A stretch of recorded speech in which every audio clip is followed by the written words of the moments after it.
like more evidence comes out that like nationalizing industries, providing robust welfare states in the meantime, transitioning to like co-ops and market socialism like lead to worse economic outcomes, less productivity, make people unhappy, I will drop it and I will be capitalism's #1 stan and liberalism's #1 stan. Well, listen, I enjoyed the conversation. I'm going to do a bunch of super chats and then I'm going to speak to Lycan here, but thanks for coming by. Yeah, of course. Sounds good. Bye, everyone. All right, bye-bye. Food shops, no. No food shops. No. No.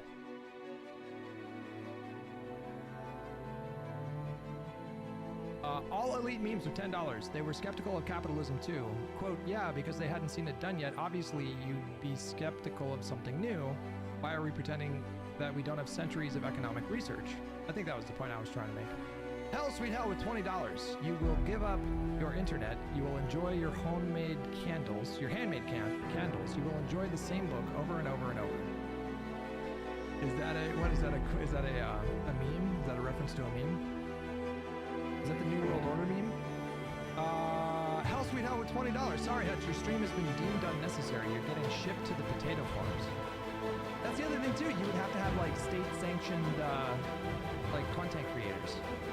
Like, what do you do in Aaron's system when, you know, like 75% of this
Lycan, hello.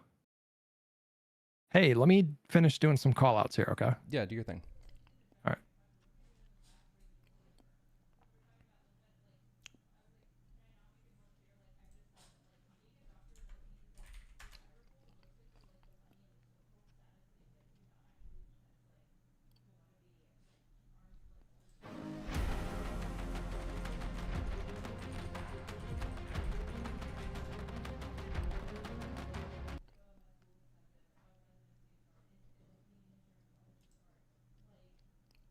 World works, just blissful ignorance. Listen, I'm just reading the donations. I am not necessarily endorsing everything that they say.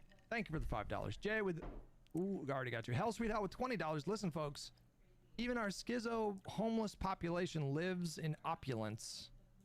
This is all a skill issue. Get good. Hell, sweet hell with $20. There's an area around the Danube, is that how you say that? That's unclaimed by any state. Some Polynesian islands, even the Sahara Desert. Feel free. If that's true, how come the like tech libertarian guys are not hopping on that? Swarm with 10 gifted memberships. Thank you so much. Appreciate you, buddy. Grassroots head to mine with $20. Aaron, you will not get the environment you want until I'm done making it, and I expect to get paid. Hell, sweet hell with $20. Americans love cars. You ain't stopping that because you're a ball of anxiety that can't handle highways. Jay with $5. Ask her how much she makes a year, because this is some rich communist attitude. Hell, sweet hell with $20. Greed is good, folks. Don't let her distract your consumerist desires. Please, Jules with $10. How is this a serious take? What she's saying, like, is there a difference between her and Joe Rogan other than the fact that he happens to be more popular? This sounds like brain rot. Sock dem Dubois with $2. Like. I say like a lot, so I can't. Listen. There's nothing wrong with that. Grassroots Hegemon with $20. I have a fucking boss. I'm very well off. I find our arrangement to be well understood. I'm more happy to accidentally carry a pack of Leech's Lime Straighterade in the same way I feed birds in the morning. Wait, what? That one was a bit... Maybe I'm hungry and I can't follow simple sentences. The trip with $5. To be fair, no, to straight, Why no isn't League leftist of really Legends does working? it, but asking commies to flesh out their ideal Why on a isn't League of surface Legends level is like working? asking true MAGA about the Epstein I know why files, League of Legends or isn't working. asking Reddit DGGer how they propose to arrest every Republican that's currently serving.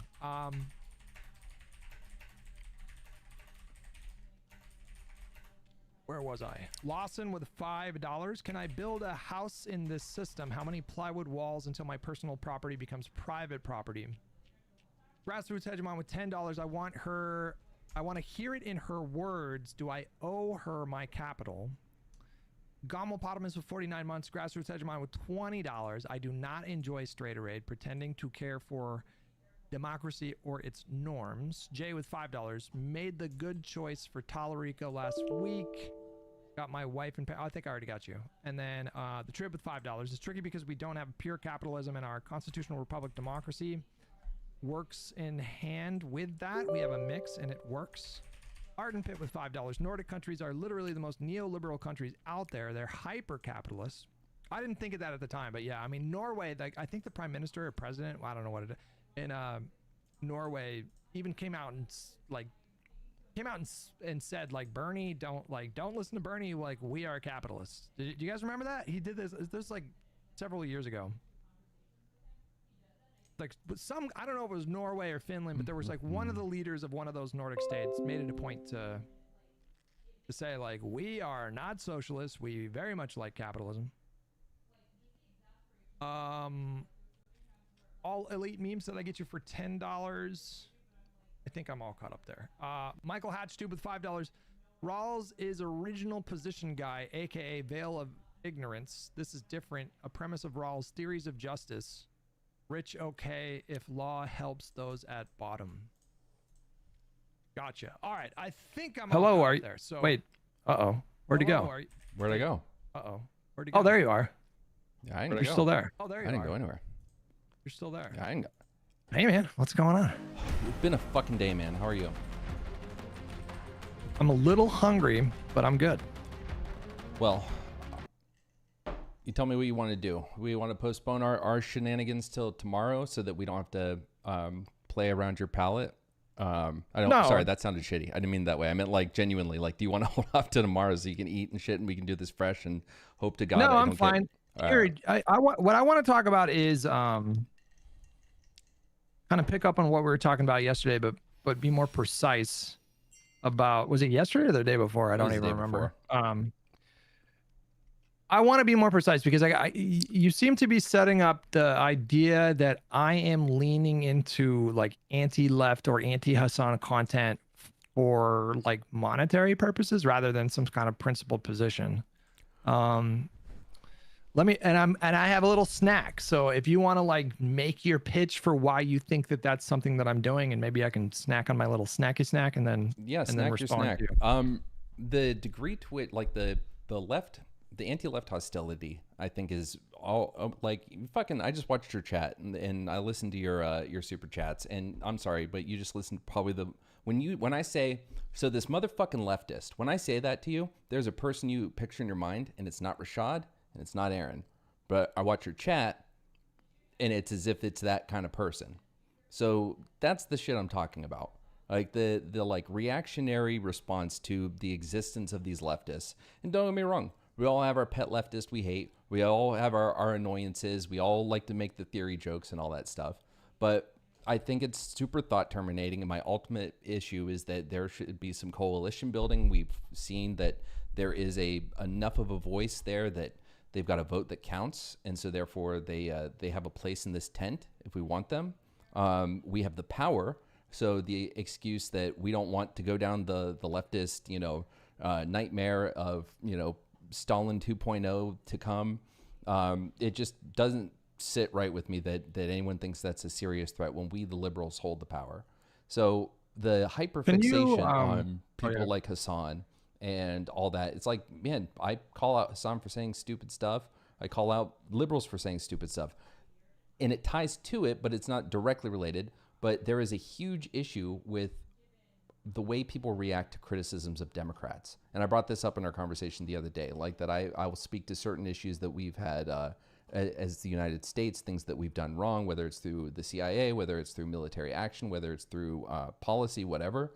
And you talk to things that, are what, 10, 20, 30 decades down the line where these are now well studied and well established, but you bring it up outside of a fucking academic space and people lose their goddamn minds and they say thought terminating things like America bad. So yeah, when I watch someone react to something and they see that someone is a socialist, or they see a hammer and sickle in their fucking profile, or they they look up their Wikipedia and they read a paper by them, and in the paper they ignore everything the moment they come across a line that speaks to like class consciousness or something like that, or use the word the proletariat, whatever. Like that kind of thought termination, it's like, I'm sorry, I thought we were supposed to be the Democrats, the party that is, educated and gives a fuck about like reality and not, doing stupid shit like the Republicans. It's pronouns and bio shit to me. When some conservative dipshit online sees pronouns and bio and says pronouns and bio, invalid.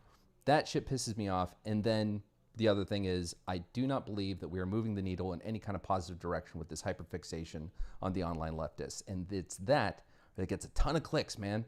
Fucking the tweet that got me blocked. Does it? I wish I got more clicks on YouTube. Well, I'm not a successful content creator. I haven't been since the StarCraft days, so I don't know what it looks like to move the needle on YouTube. But on I think it gets a lot more clicks to do like populist, anti-establishment stuff that I would call thought terminating. I think it gets way more clicks to do like the Kyle Kalinske thumbnails and the Hassan thumbnails, and that gets way more clicks than actually the Democratic Party is pretty good. That's like, I'm the guy that's like, it's like maybe 2 or 3 of us on the internet just fucking fighting that fight. I mean, I think the Democratic Party is pretty great, but I also think that has to come with a healthy dose of reality, and we need to be able to, call ourselves on our own bullshit. Do you really think that my issue is, well, first of all, I want to I don't mind having a conversation with someone who subscribes to Marxist ideology or wants to pursue some form of socialism or some form of communism, whatever word they come up with. I just had that conversation with Aaron. It was like an hour and a half. At no point did I get triggered or feel contempt. I have my opinions about her proposed system. I don't think it's fleshed out enough for me to be comfortable with it, but that conversation alone is not enough to trigger me. I'm like Econoboy. He came out as socialist shortly before he retired from the internet, and I like joked with him and like took jabs at him playfully, but I genuinely got curious because I consider Econoboy to be a pretty smart guy, and so like certainly smarter than I am, and so like I invited him on the stream and asked him questions about his system, and it came from a place of genuine curiosity. Like I wasn't dismissing him. I still had issues with his system too, and I let him know, but like I can have those conversations and it doesn't go to a place of just immediate contempt or assuming bad faith or assuming the person is stupid. So to that point is, I just wanted to respond to that point. Do you really think that my issue is people criticizing the Democratic Party, or do you think it's the specific criticisms that I'm seeing? Yeah, when I went before, when I said I was going to go walk the dogs, I listened to about 5 minutes of the debate that we talked about, or not really debate, the conversation you guys had The with Rashad one? Yeah. I listened to like 5 minutes of it, and like, I don't hear anyone directly responding to his points. And if you indulge me and give me 30 seconds. Yeah. Because I'll tell you exactly what it was. Sure.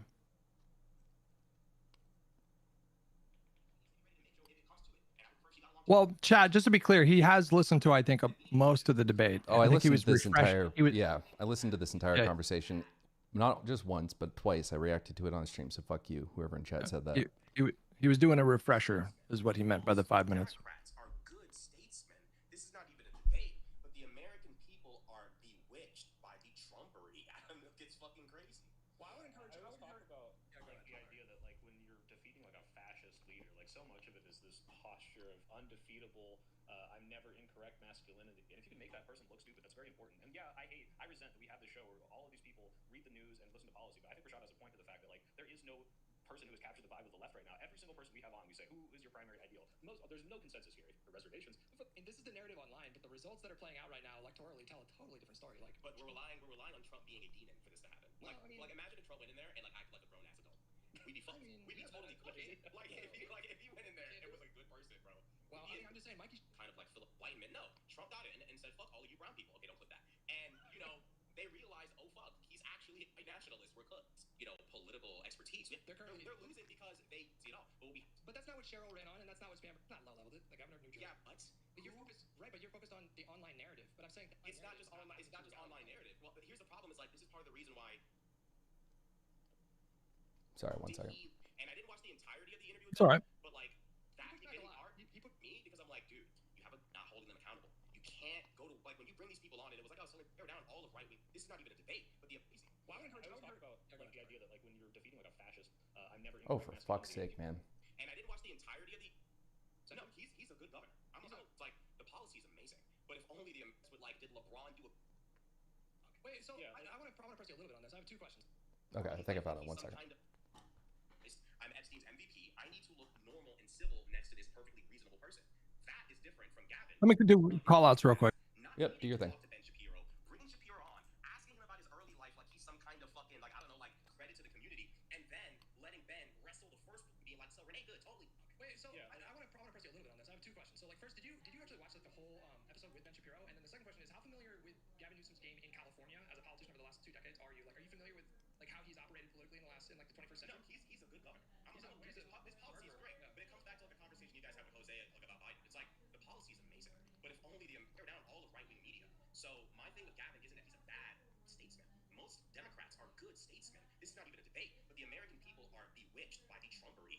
It's fucking crazy. Well, I would talk about like the idea that like when you're defeating like a fascist leader, like so much of it is this posture of undefeatable. I'm never incorrect. That maybe one crazy person might have said, "Oh, Gavin's not captured it yet. Kamala's not." We're relying on Trump being a demon for this to happen. Like imagine if Trump went in there and like acted like a grown ass adult. We'd be fucked. We'd be totally cooking. Like if he went in there and was a good person, bro.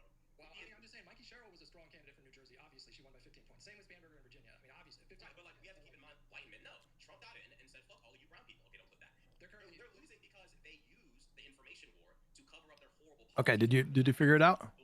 But that's not what Sherrill ran on, and that's not what Spanberger ran on, and that's not what it. Like, I'm trying to find the exact moment because I don't want to misquote it. But he basically says that like Gavin doesn't have the message. It's like Trump has the message. It's that part in the thing where he's like, Trump might not believe the message, but when he speaks, it's like he has the message. And he says Gavin doesn't do that. Like there's no real message to the people from Gavin. And it was a good point, and it was completely ignored. It was immediately pivoted away by, it was either you or I to like something else. And there were like 10 different moments like this where he made a completely salient point and it was dodged and ignored. And it was like, the only thing I can think of is the fact that he has heat for Gavin. Again, as someone who says their their chick is Kamala. Like, I don't understand why it's not just okay, I don't necessarily disagree, but let's move on. But he kept getting pressed on this as if it was an insult to, democracy itself that he would dare say, I do not think Gavin has what it takes to make it happen. If I recall correctly, we probed him a little bit on his knowledge of Newsom. And again, it's not the fact that he criticized Newsom, it was the specific criticisms. Correct me if I'm wrong, but I'm pretty sure. Well, like one of them was, he said, I don't think he's not showing me any energy that he's actually going to take care of like the fascist shit that we're dealing with. And I didn't hear anything substantively responding to that. It's a subjective opinion, I guess, but I mean, Gavin Newsom is uniquely positioned in that he's a governor of a blue state with a blue supermajority legislature. So, Prop 50, like counteracting Again, the aggressive blue state. gerrymander in Texas, that's a pretty significant way Yeah, of it's fighting the administration. Like I see, within. when I look at my governor, I see a governor that is definitely aggressively confronting this administration. Well, again, it's easier to confront it from within the confines of your blue state versus you know, on the global stage. Now, I'm not saying that it's not meaningful. Like I was fucking thrilled when he was doing that shit. Yeah, fuck yeah. If you're gonna steal seats, we're gonna take seats too, and we're gonna do it democratically. I'm all for that. But he does say in there, I lost it right before. Give me 1 second.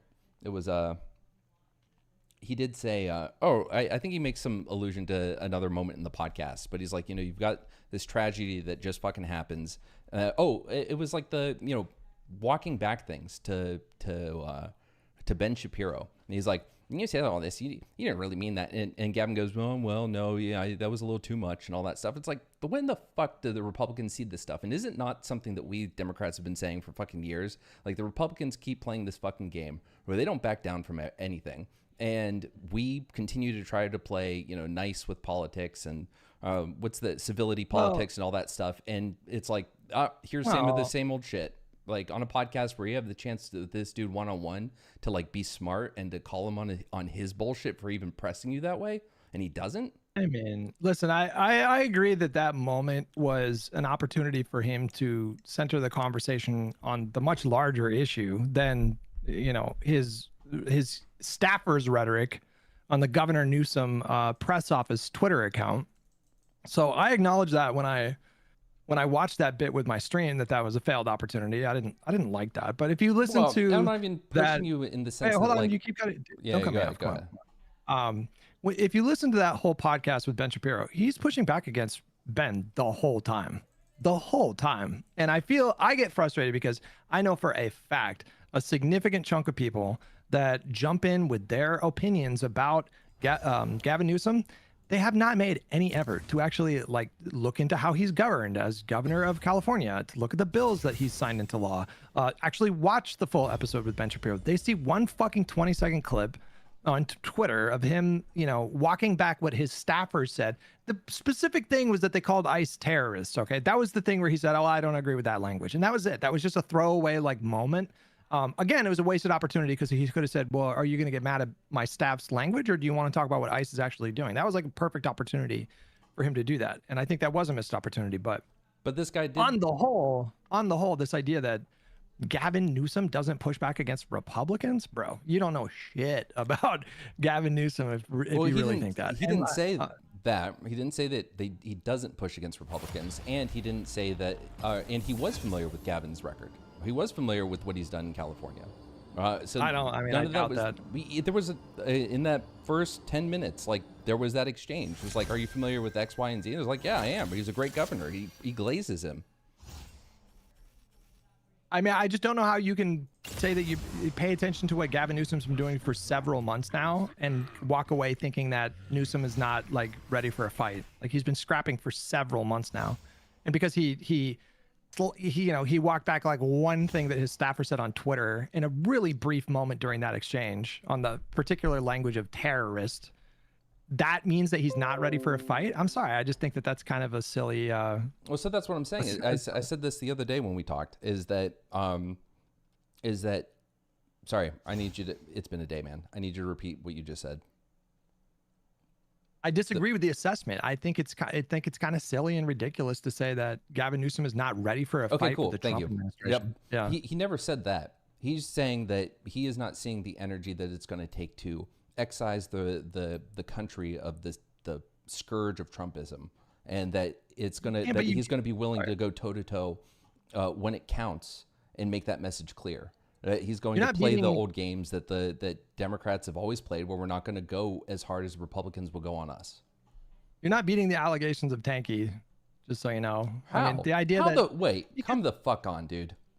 I'm playing. I'm sorry. That was over the line. I'm teasing. But I'm saying you can't excise. Like, there's no politician that can tell you right now. I'm not talking about fucking re-education camps. Let's be clear. I'm talking about someone who's going to have a messaging. Excise. I don't know what I'm sorry. Excise, like metaphor. Trumpism. I don't know what that means. Like, we're talking about the fact that Trump is not the end-all be-all to the problems we face today. Do you agree with that? Obviously. Okay, Obviously. that's what I'm talking about. Well, I never denied that. Like, when did I say that that's not gonna? But that I've was his never whole said point, and he that- made that explicitly clear before he even got to the Supreme Court stuff. His whole thing was, I do not see the energy from Gavin Newsom that we're gonna. And he even said he doesn't really see like it from Kamala because it doesn't seem she wants it, like as far as the candidacy. But he's saying I don't see the energy from Gavin Newsom, and I am seeing the Democrats that seem to still rely on the idea that, hey, Trump bad's going to get us something. Again, I didn't push back on him for simply criticizing Newsom. I pushed back because I disagree with the criticisms. Like, even what you just said right there. Number one, you can't. There's no politician that can promise, unless you want to do like really kind of tanky authoritarian shit or fascist shit to like excise a political movement. I mean, you can like wield the military to just throw people in jail. See, that's like, I don't know if you're doing that on purpose, but I'm not talking about. No. I'm saying excise metaphorically, as in like the messaging and the way we approach the problem, and being willing to punish the people that elections? will beat them in elections, but also being willing to punish the people that deserve it for what they did to this country. But I've never said that I'm opposed to punishing people who did crimes. Then said don't that. take my excise comment so literally. But like the point is that is what he was saying. I don't see the energy from him that he's going to actually go through and prosecute those who deserve to be prosecuted. He's going to address the issues that we're facing. And that the Republican Party is the problem. It's not like Trump goes and you've beheaded the Hydra and you know it's all but over. Nobody It's like, thinks this. But nobody thinks that if you beat Trump in the next election, we're in the clear. You know, like all the problems are. But our approach nobody is thinks this. again. This goes back to me being upset with people that confirm Trump's folks. Like we had an excuse in 2016. We don't have an excuse in 2026, 2028. Like we thought that maybe Trump might. I don't know. I thought, but I was also a Republican back then. That Trump was going to like normalize himself and be not so fucking weird once he got into office, and he showed that glimmer when he gave his nice little concession or acceptance speech, and it was graceful to Hillary. Yeah, well, I was a Republican back then, so I was hanging on to hope. But then coming into this time, we knew about Project 2025. We knew about all this shit, and this is one of the things you and I disagreed with. But like, we may have representatives that are supposed to represent their constituency, but they are also elected to act as proxies and to make the right decisions. And their votes, I don't care, if their district is against abortion, but there's a D next to their fucking name. Yeah, I expect those motherfuckers to vote pro-choice because their vote affects everyone else in this country, not just their constituents. So they can represent their constituents when they want to get a base built or keep a factory going and employed. I don't know why. But on those bigger issues. Yeah, but I don't know why abortion is not the issue to pick here, because we went from having dozens of congressional Democrats who were pro-life when Obama was president to one in the entire Congress. I'm using that as an example. The point that I don't think that congressional representatives should be voting on behalf of their constituency when it comes to something as severe as the sake of our democracy. And so putting people like Tulsi Gabbard in charge of the fucking CIA, yeah, I think they have an obligation to all vote no to that. Let me jump in. What you're talking about in terms of like every Democrat just uniformly voting against every confirmation of the Trump cabinet, none of that matters. We don't have the votes to block them. You don't think that it signals something to the people? Wait, let me speak. Hold on. You got to work on that. I'll try to do it for you too. Okay, but like, you seem to be focused on these things that are just like purely symbolic, and they just don't matter. And if you're someone who is a senator serving in a red state, that makes tactical sense to not be seen as just like this partisan obstructionist. And I'm sorry if it offends people that, like, such as yourself, he's not those senators are not accountable to you. Like, they're accountable to their constituents, and so they're doing what they think is best for, their future prospects of winning elections and these kinds of things. And the idea that Democrats weren't warning the country about Project 2025 is. I'm not saying there weren't Democrats out there speaking about it, warning about it, but actions speak louder than words. And so when what does that mean though? I'm going to answer that. So when you say that like it's just symbolic, it's like, hey, we do not have fucking control of Congress. We do not have the White House, and we do not have the judiciary. So right now, a lot of what we do have is symbolism. And those symbolic, I brought up Al Green the other day. I got it right this time. I brought up Al Green the other day. Like him walking out, that should have been every other motherfucking Democrat that night. And then the ones that fucking voted to censure him, again, go fuck themselves. That is, I want symbolism, because if we don't have power right now and we can't take action, yeah, I want symbolism until we do. I agree. I would rather the Democratic Party focus on exploiting every vulnerability that this administration has right now in ways that make sense, that don't harm our chances electorally. And I would rather they focus entirely on just winning elections.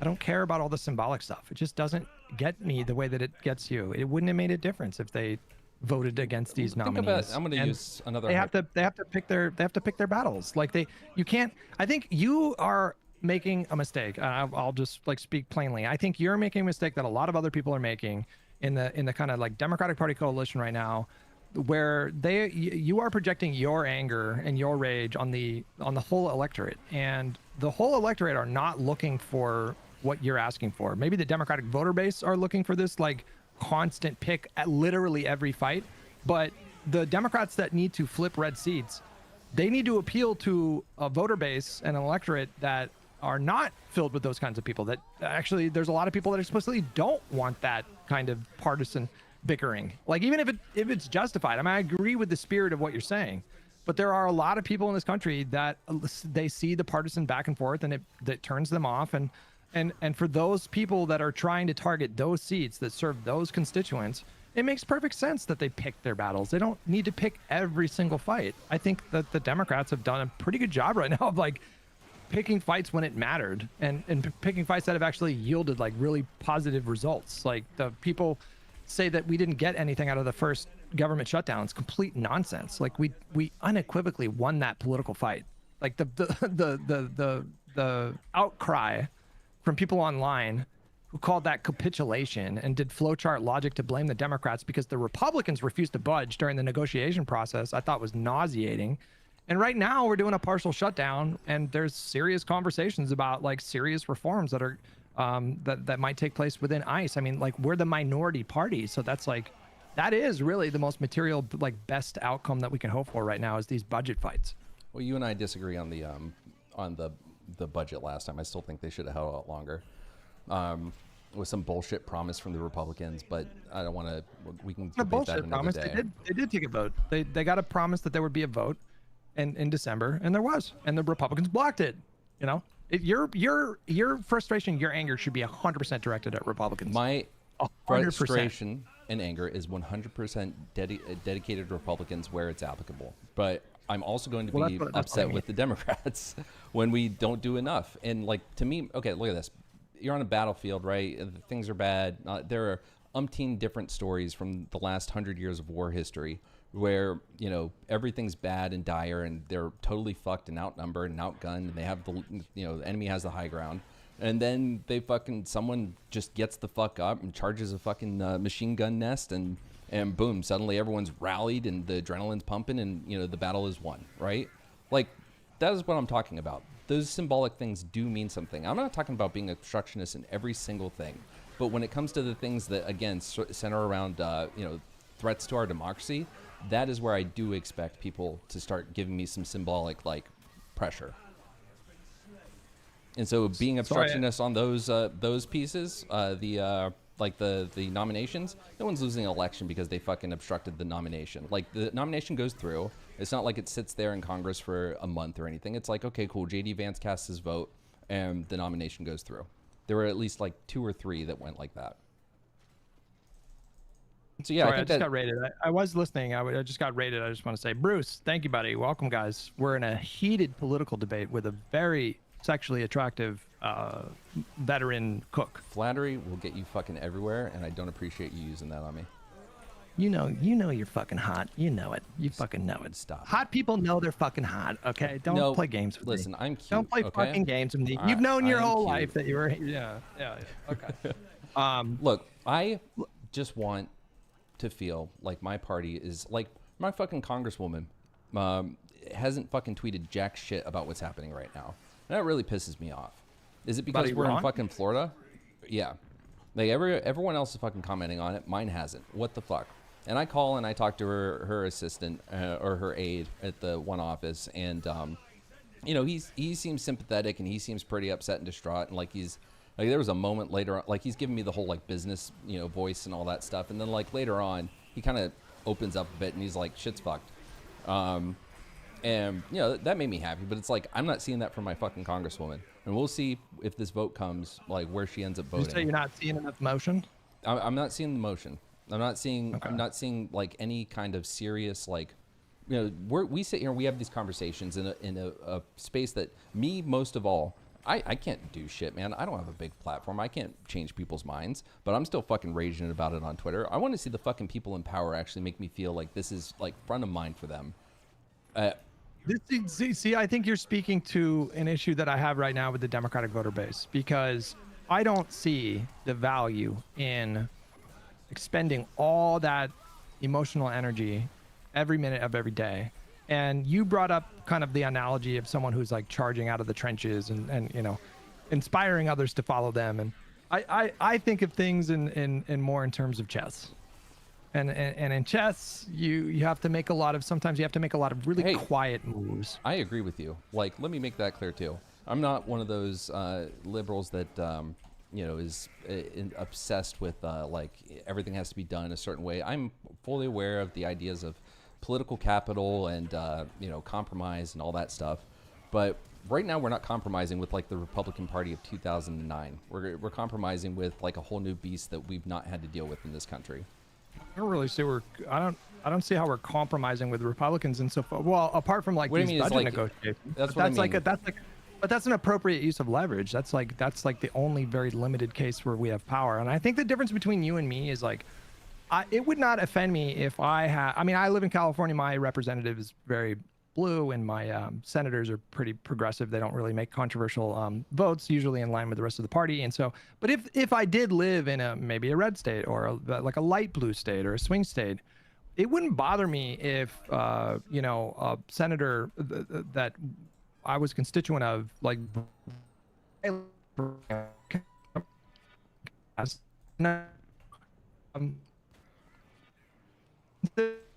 Wait, hold on. I don't know if you can hear me, but you're breaking up. Can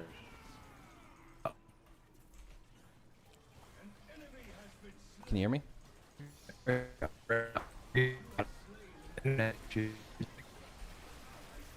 Is my stream dying?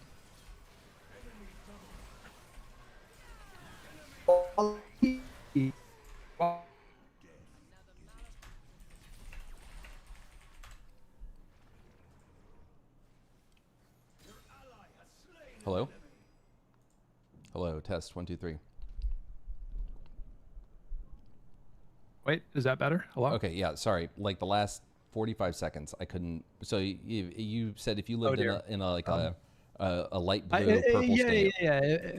Then I wouldn't care if they made votes that was out of step with the rest of the party, because they have to consider the consequences of all of those votes. You know, every 6 years for senators, there's like a, you know, a job approval. There's like a job review that happens in the form of primaries and elections. And, you know, every politician in DC needs to consider these things. Now, you know, there are some certain situations where I would want, like the ACA is like the perfect example of this. There were scores of Democrats that voted for the ACA, knowing that it was going to cost them their seat. But the consequences of them doing that were so positive and so vast and so permanent and lasting that I think that's like a valuable, like, political sacrifice.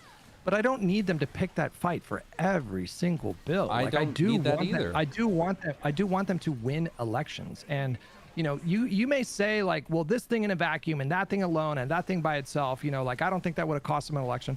That may be true, but like, it's like constituents consider the totality of that person's vote record, and you generally want more votes that please your constituents than votes that, you know, piss them off and upset them. And, you know, you really never know. Like, sometimes a singular vote is the reason why your constituency turns on you. Like Jamal Bowman, for example, a significant reason why he dipped. Actually, the reason, you can take a look at the timeline. He dropped, like, I don't even know, 20 points in favorability after he voted against the infrastructure bill. So you really do never know. Like you might make a vote and you may think it's like pretty uncontroversial, but for whatever reason, that particular bill, because some story popped up in the news, it becomes like super salient for the electorate. And yeah, you do have to consider what your constituency is. And so I don't feel like disagree with are we getting away from the particular thing about Rashad here? Because the point I was trying to make was that I don't have like a don't criticize Democrats policy here. That's never been my policy. It was the specific criticisms that Rashad had that I took issue with. And when I probed him further, he's saying that they weren't doing enough.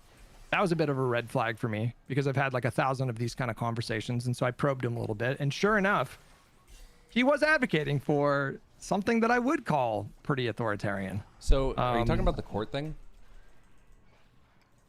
It was the court thing, but also, and this has been discussed ad nauseum, I do think it is corrupt for a Democratic presidential nominee to run on lock him up. I think that's corrupt. I don't want to see that from Democrats. It's not needed. You don't need to do that. I don't disagree with you there. Like I don't want to, like, especially if I spent all those years criticizing Trump for it. Yeah, like I don't think that it is healthy to run on, locking up your political opponents. That said, do I want that to happen after? Yes, but do I think that should be something that ran on? No, it should be part of the Department of Justice doing its job, not you a agree with campaign me promise. then. On that one, I agree with you. What were the other ones? But like the court one, I listened to that conversation and like it kept getting pushed that way, and it was like, well, what would you do? And he says, well, at some point, then we defy the courts. And I asked this to you: how serious do you think the fascist threat is here? I think it's very serious. I think the more appropriate question, though, is like, where are we at in the timeline? Well, right. That's a different question. That's what I'm going to get at, because the extreme LARPy thing would say, when does the Second Amendment start becoming something that gets reconsidered? Mm-hmm. But he wasn't saying that. He was saying defying the courts. And I'd say, how much further do we have to get before we would go to defying the courts? I would say considerably. And that's the big disagreement that I've been having with like HG and Destiny and a bunch of liberals. So like, I don't just fight with leftists these days. I'm fighting with a ton of liberals these days, because I think we are a lot of steps removed before that would be something that would be appropriate. And in fact, I would go further with my analysis, and I would say that if you did something like that, like if you just openly defied the court, you would empower the fascists to sweep in the midterms and coast to re-election quite easily. Which is kind of fucking insane after what Trump's done, right?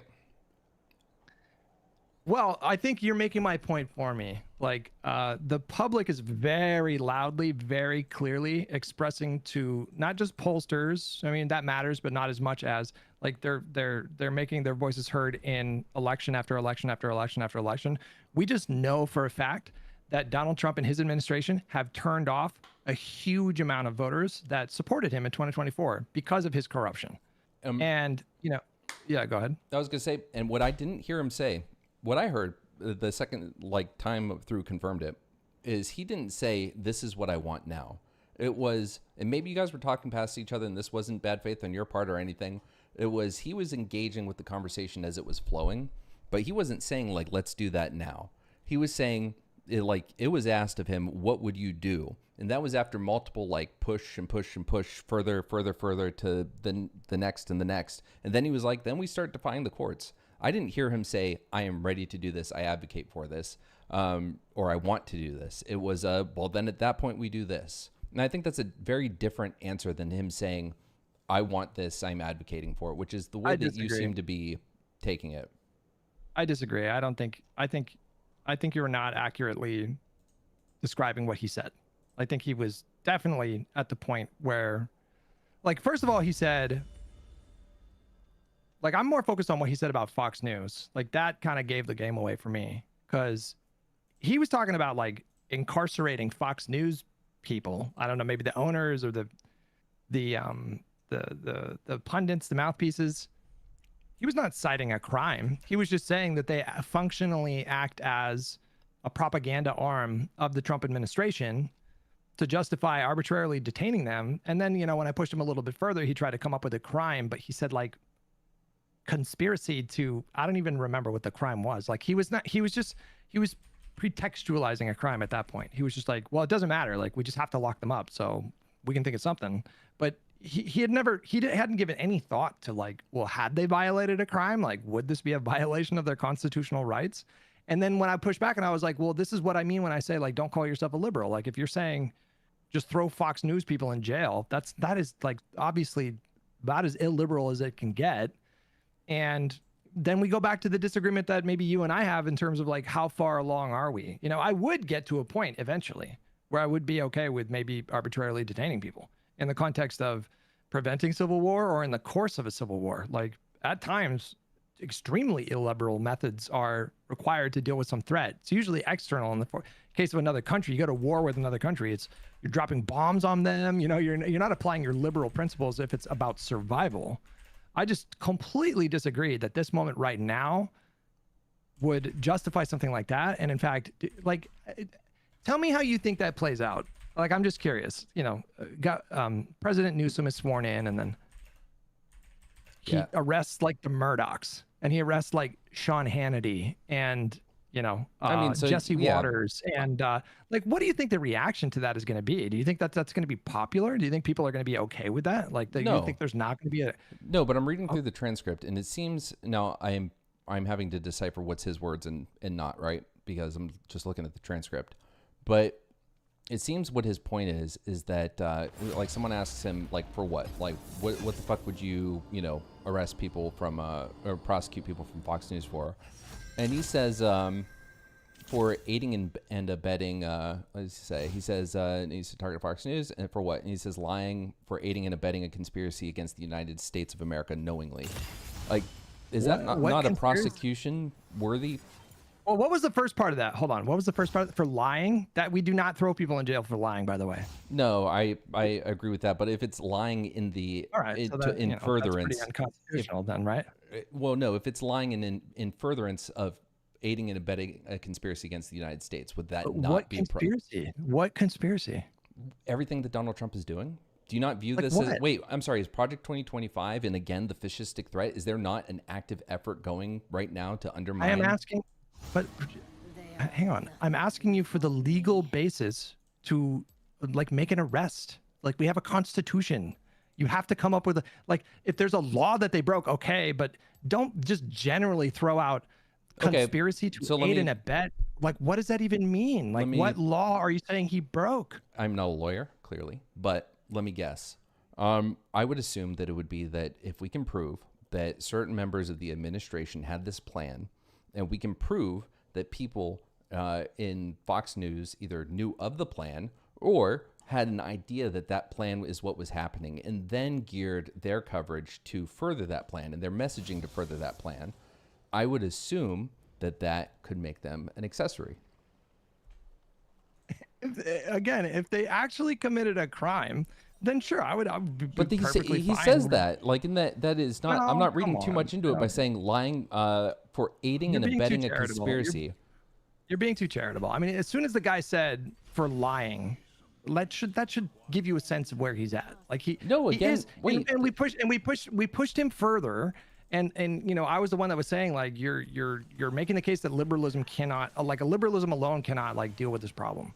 And he didn't even dispute that. Like he was saying like, you know, he was saying that yes, sometimes you do have to like make serious sacrifices.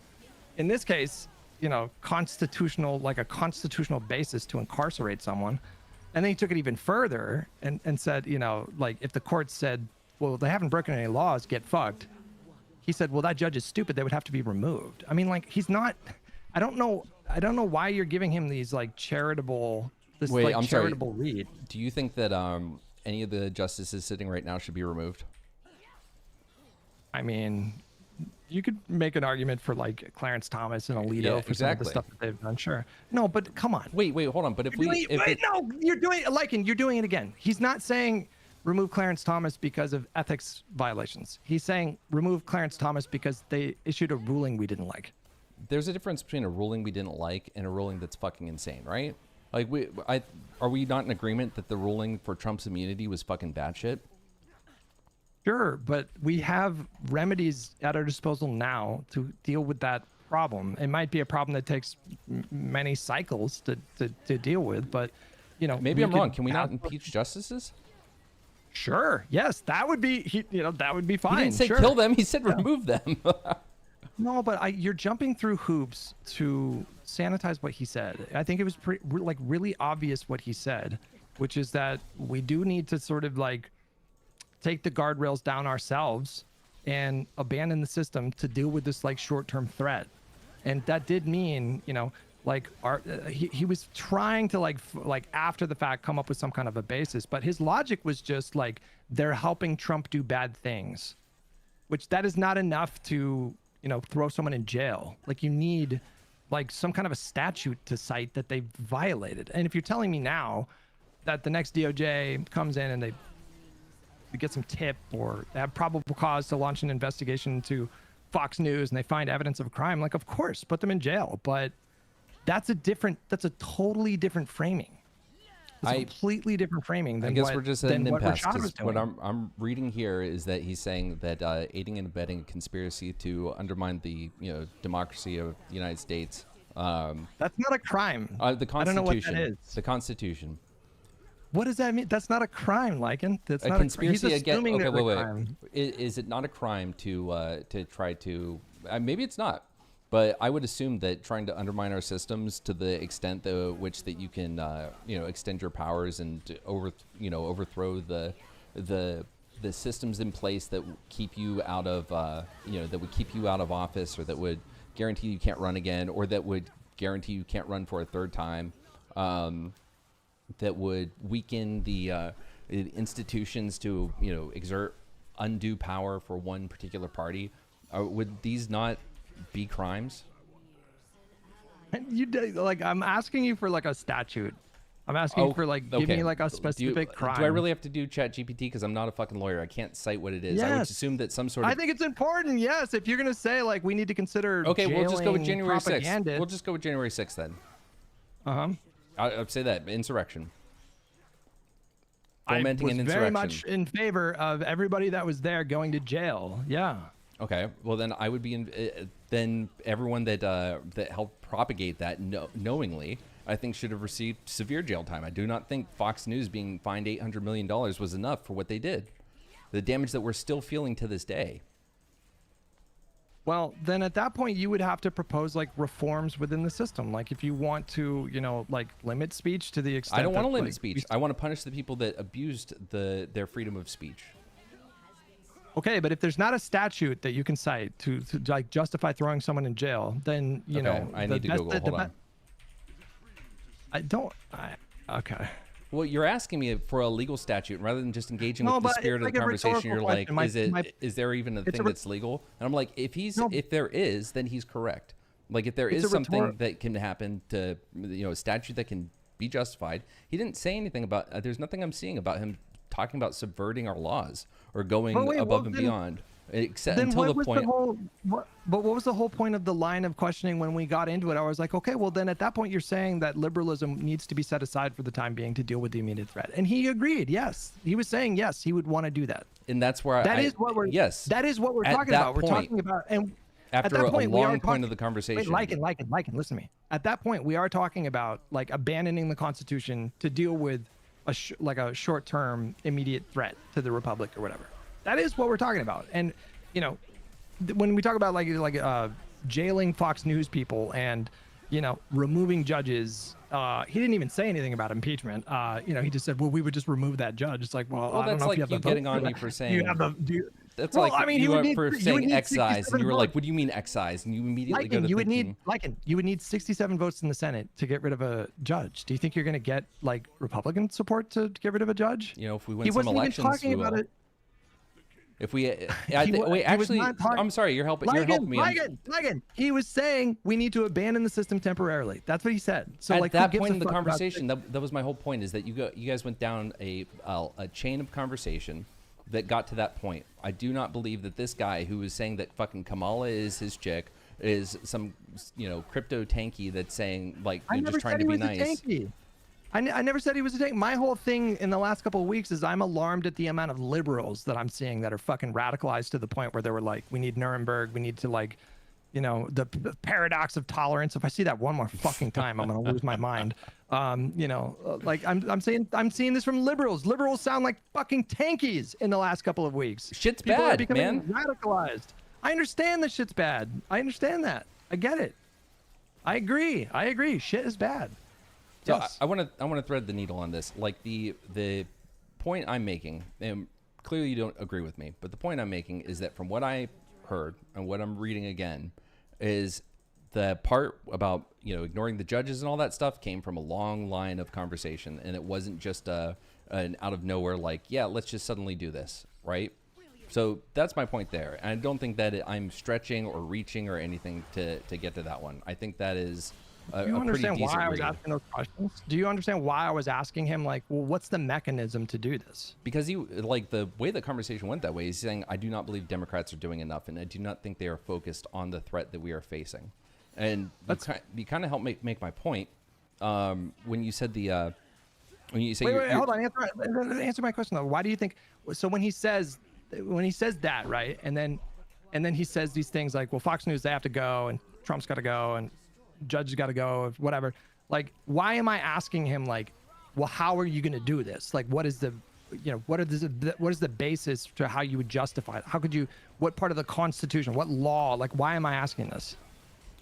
Well, I could be wrong, but like I said, I'm pretty sure that at that point, you guys had blown past the conversations about elections and all that, which he made himself very clear that he was like pro-electoralism and wasn't like for, you know, he wasn't at the point where it's like, all right, right now we're throwing out the Constitution and we need to just handle this shit. He's talking about pro-electoralism and getting in candidates that are going to motivate people to actually vote. Like, can you keep avoiding my question? Why do you I'm keep not avoiding avoiding it. Yeah, why am I asking him, like, I do how not are know. You tell me, because I'm clearly not understanding. Because I'm getting to the point at that point, and I'm asking the question: are you saying that we should temporarily pause or whatever? Are you saying that we should pause, like, our fidelity to the Constitution, our liberal, like, our fundamental bedrock liberal principles? Are we so far gone that would be justified to deal with the current threat? And he said yes. I did not hear him say. So I'll say this. I could be wrong, but I'm pretty sure that he didn't say we are there right now. He did. 100,000%. Yes. And I he implied that I was. Hey, he I implied promise that I you. was naive. I He was promise he you impl- that Wait, tonight. like, and listen. He implied that I was naive for thinking that we still have that option at this point. His whole premise was that we are so far past that point that I'm being like feckless or toothless or weak in the face of a big threat, and I don't understand how big the threat is and why that justifies abandoning our fundamental liberal principles. That was his whole thing. Like, I was asking these probing questions because I kind of intuited that that's where he was at, and I just wanted to flesh that out. And that's where he's at. That's what he said in his own words. He did not mince words about that. Well, my recollection is different, and I'm going to listen to this debate again tonight. And I promise you that tomorrow, if I find that I listened to it and you were absolutely right, I will come on your stream tomorrow and I will make the statement like I was dead fucking wrong. I'll tweet it out too. But my recollection differs from yours. It's 100. Well, now I want to bring up the stream.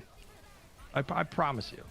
Well, I want to also, like, because I think something important to this is that the context of everything that leads up to that moment, right? So he says that. Now he could just outright say, you know, yeah, you know, we're done, we're cooked, it's fucked, democracy's over, burn it to the ground. And if he says that, what? fine. If he says that, I'll say you're right. Oh, hang on. Well, let me. I mean, I'm just 100% certain that he was. He did say that we would. Like, he was saying that things are so bad right now. We have no other choice but to abandon our fundamental liberal principles, such as, like, you need to have a valid crime to, prosecute someone. You can't just say, like, you're a propaganda arm of the administration. And to be clear, I agree with that. Then you agree with me. Well, no. I agree. I would agree with that in spirit. Like that. Yes, you can't just say, "Hey, you were, doing propaganda for the admin." It's like, no, you had to be knowingly doing propaganda to further, something against America. Dazvadani wants me to say that he did a super chat where Rashad himself said that that's what he meant during the conversation, and then he backtracked on that on his stream the next day.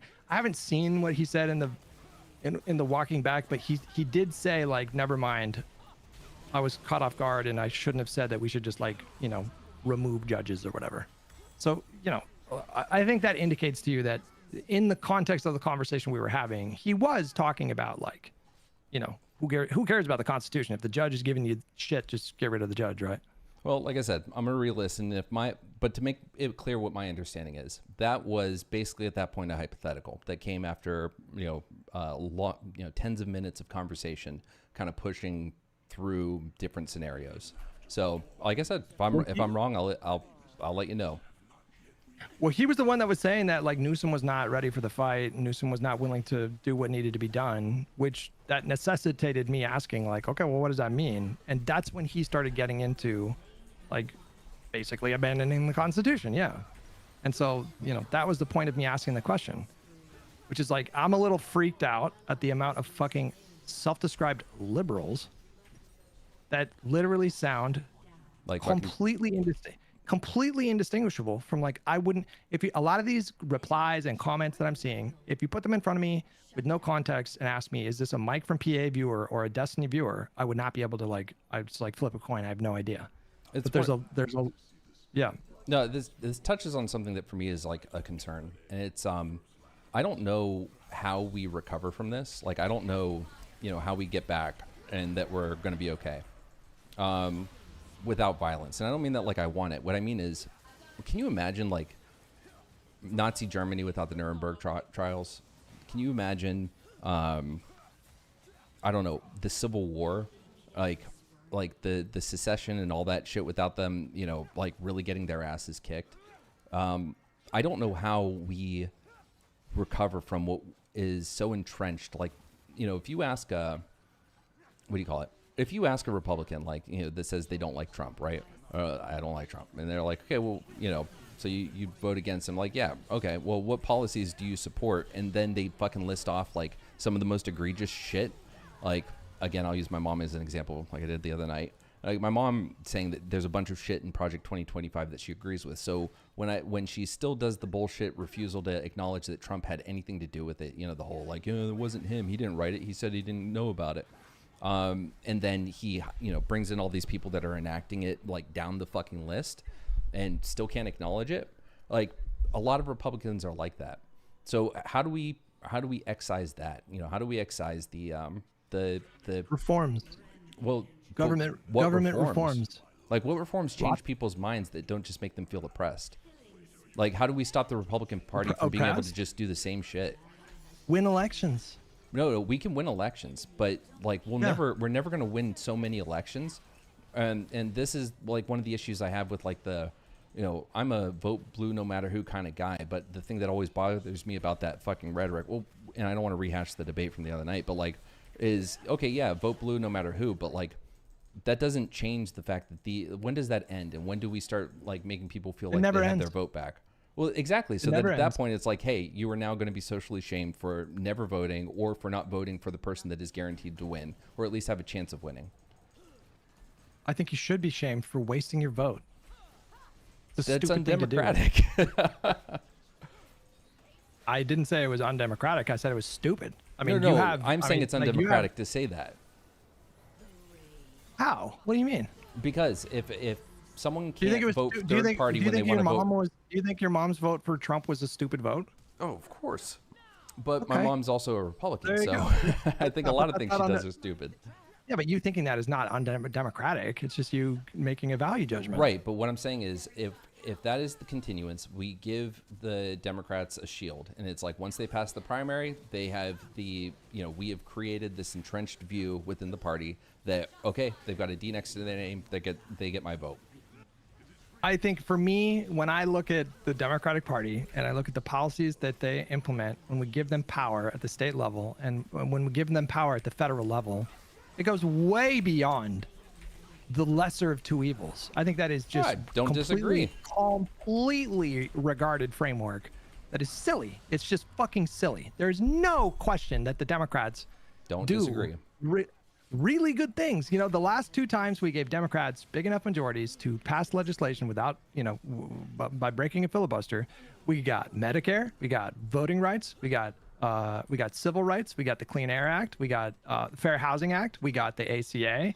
Like, there's no question that they do things that are not just like less bad. It's like good things that they do. Well, if you don't disagree, then I think that you should be just as upset as I am to hear these fucking idiot lefties. I am like also Hassan just as and upset like- about and like- that. I've All made right, then that. what is your issue with me? My- I don't understand what your my issue with me is. But that's not an issue with. It is an issue with you because I want someone to acknowledge this. That's it. The people that have a bigger platform like you and other folks that talk about the vote blue no matter who is this. That one, the psychosis that has afflicted the Republican Party right now is not going away after Trump.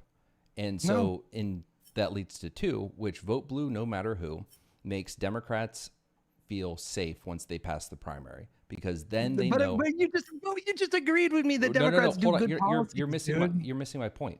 Is there not power in the fact that, hey, you might be on the ballot for the general election come November, but I still might vote fucking third party if I don't see you do X, Y, and Z. Like as a there is power there. You're giving power to Republicans consciously. No, see, that's exactly it. That is the bad faith shit right there. Acknowledge. bad No. faith. What do you mean? Acknowledge this. What? That you are taking away some semblance of power. I don't want to ascribe a certain amount. Some semblance of power is being deprived from the people when you create a system where it is expected that you will vote for the number 1 candidate with the D next to their name. It's expected. I mean, it just depends on your values. Like if you want to like protect marginalized people and expand access to Stop healthcare. that. Stop. What I'm saying is Wait, that what do you mean? because I as a I'm answering your constituent, question, bro. You're not. It's not about an expectation. It's just about like what is the most logical thing to do within you your. are putting on the Democrat that makes it past the primary. You're putting on them the idea that cool, I've made it here, and I have a bunch of people telling their peers that they have to vote for me no matter what.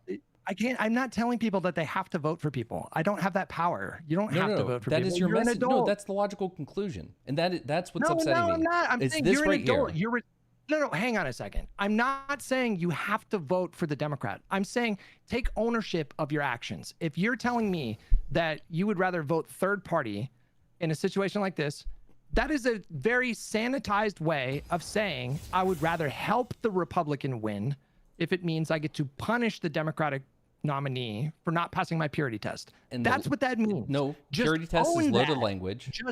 Just that own purity that. Just like test say that that's what you're doing. Don't hide behind this. Oh, I didn't vote for Trump. I just voted third party. Bullshit. You know what you're doing. Hassan would know what he's doing in that spot if he decided to vote for third party and he told his audience to vote for third party. He knows that that would be him helping Vance. You are not talking to a leftist. Don't invoke Hassan and don't say purity test.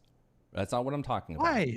Wait, what's purity test? What's wrong with the purity test? That's just if my fucking if there was a national vote for an anti-BDS law, right?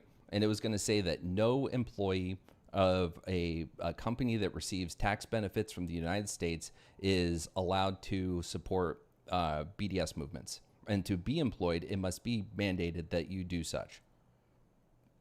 If I am what you were saying is that I cannot tell my congressman, hey, I do not support this and I will not be giving you my vote if you fucking vote for this. And you were saying, hey, the Republican threat trumps it so much that you are not allowed to use your vote. Don't say the thing. Don't say the thing that you're an adult and you can go vote for whoever you want. But just know that you believe. Yeah, that is what I believe. You believe that person, and you've said this, you believe that person is just as bad as a Republican. In effect, yes. At that point, in practice, in the context of that election, yes. Yes. I don't understand how they're different from MAGA at that point. All I want you to do, this is what I want. I want you and everyone else. Because listen, wait, let's recenter. I'm a vote blue no matter who guy. Let me recenter that. Like it. Hold on. At that point, why not just vote for Trump? Like, why are you playing this game? Like people do the third party thing so that they can feel like absolved, so they can feel like they just opted out. But you're not opting out. You can't opt out. There is no opting out. It is either the Republican or the Democrat. So if you're going to do this thing where you say, well, Newsom doesn't support Medicare for all, therefore I can't vote for him. Vote for Trump. Like, do that. Like, don't play this fucking game where you're like, well, I voted for Stein. I mean, it wasn't up to me. Like, just own what you're doing. Just fucking own it. That's all I'm saying. Just own it. Okay. That seems reasonable, right? Like, don't try to weasel out of it by saying, well, I'm neutral. I took a neutral action. No, you didn't. You did not take a neutral action. So, okay. First, 65% of people voted in 2024. Like, 65% of people that were registered. Only 70-something% of people were registered to vote. So, if we talk about you believing that people need to be beholden to their constituents and that they have a power to represent that, then that power is important. And if that power is important, then I, as a voter, whether I go to the ballot box or not, as one less vote for the candidate that I would have normally voted for if they've done something that I find too egregious to be able to vote for them. It is very much different than actually giving a vote to Trump. It really is. If everyone who has a problem with their fucking candidate gives a vote to Trump, or we're going to say Republicans because hopefully Trump's not running again. If they give their vote to a Democrat or to a Democrat or not, that is not a vote for the Republican. It just helps that person secure their victory. No, this is arithmetic. You cannot escape arithmetic. No. If Vance goes on to win in this hypothetical, he will have won in part because people like you deprived his opposition of a vote. Right. And that's the math. You can't escape you have the math. I don't know why you're doing this. Why are you doing you are this? not engaging with me. Why are you suggesting? You are not engaging You don't with actually. me. No, but you don't. But you don't believe this. You don't no. possibly believe this. I believe that if my congressman does not believe that a significant part of their constituency will deviate and vote for a third party or not at all because of something they do, you take away power from the people. If you create that environment, you take away power from the people. So again, I am a vote blue no matter who person. Hold on, no, stop. I am a vote blue. I need to get this out because I'm going to see the fucking tweets tomorrow and I don't want to fucking hear it. I'm a vote blue no matter who person. All I'm asking is to give the vote blue no matter who messaging, to shit on the people that are fucking more aligned with us, like Hassan and all those other fuckers, for not using their platforms to explicitly say you fucking vote for the Democrat. It is the best goddamn thing you can do with your fucking right. I am all for all that, but all I want is the littlest concession that yes, you do take a modicum of power away from the people by not giving them the space to tell their congressmen they're not going to fucking vote for them or to act on it. You can say that it helps the Republicans to do so. That's fine. But I want to hear the littlest concession that yes, that threat of not voting for them or voting for third party is important to the people and that you are depriving them of that when you give Democrats the consent, because they're not in a fucking vacuum. They're not living on an island right now. They hear this shit. So if that continues to grow and grow and grow, and we have a huge issue with down ballot voting. So as that continues to grow, you do take away from the people that little bit of power of the threat, because they're like, hey, you know, those fucking fascists are on the other side now. They're not the Republican Party. Fucking, they're neo-Nazis. Like, they're fascists. So you vote for them, you're going to get more ICE, you're going to get more reduction in civil liberties, you're going to get more things like abortion bans and all that shit. You just say that, and all I'm asking is just acknowledge that, yes, you do take away that little bit of threat that the people have to those I do who not are in power. acknowledge. I do not acknowledge. Can you tell me how I am taking away their power? What does that even mean? Because you create an environment where the Democrats believe that they get passed to the general and they are safe and that their constituency is going to vote. Because we are creating an environment, which we should be to a degree, where people are expecting, like, I am expected to go out and vote. And not only that, I am expected to go out and vote for the Democratic candidate, the Democratic You're an nominee. individual. You have free will. Don't do that. It's not about. No, that's but like come on. That's like telling your partner, like, do whatever you want, but really you have an opinion on it. Like, but don't it's the say truth, that shit. bro. You are infantilizing these people. You are suggesting that they had no choice but to help Republicans win elections. Take away everything. I'm not taking away everything. anyone's power. No. Take away everything right now. We're in a vacuum. All right.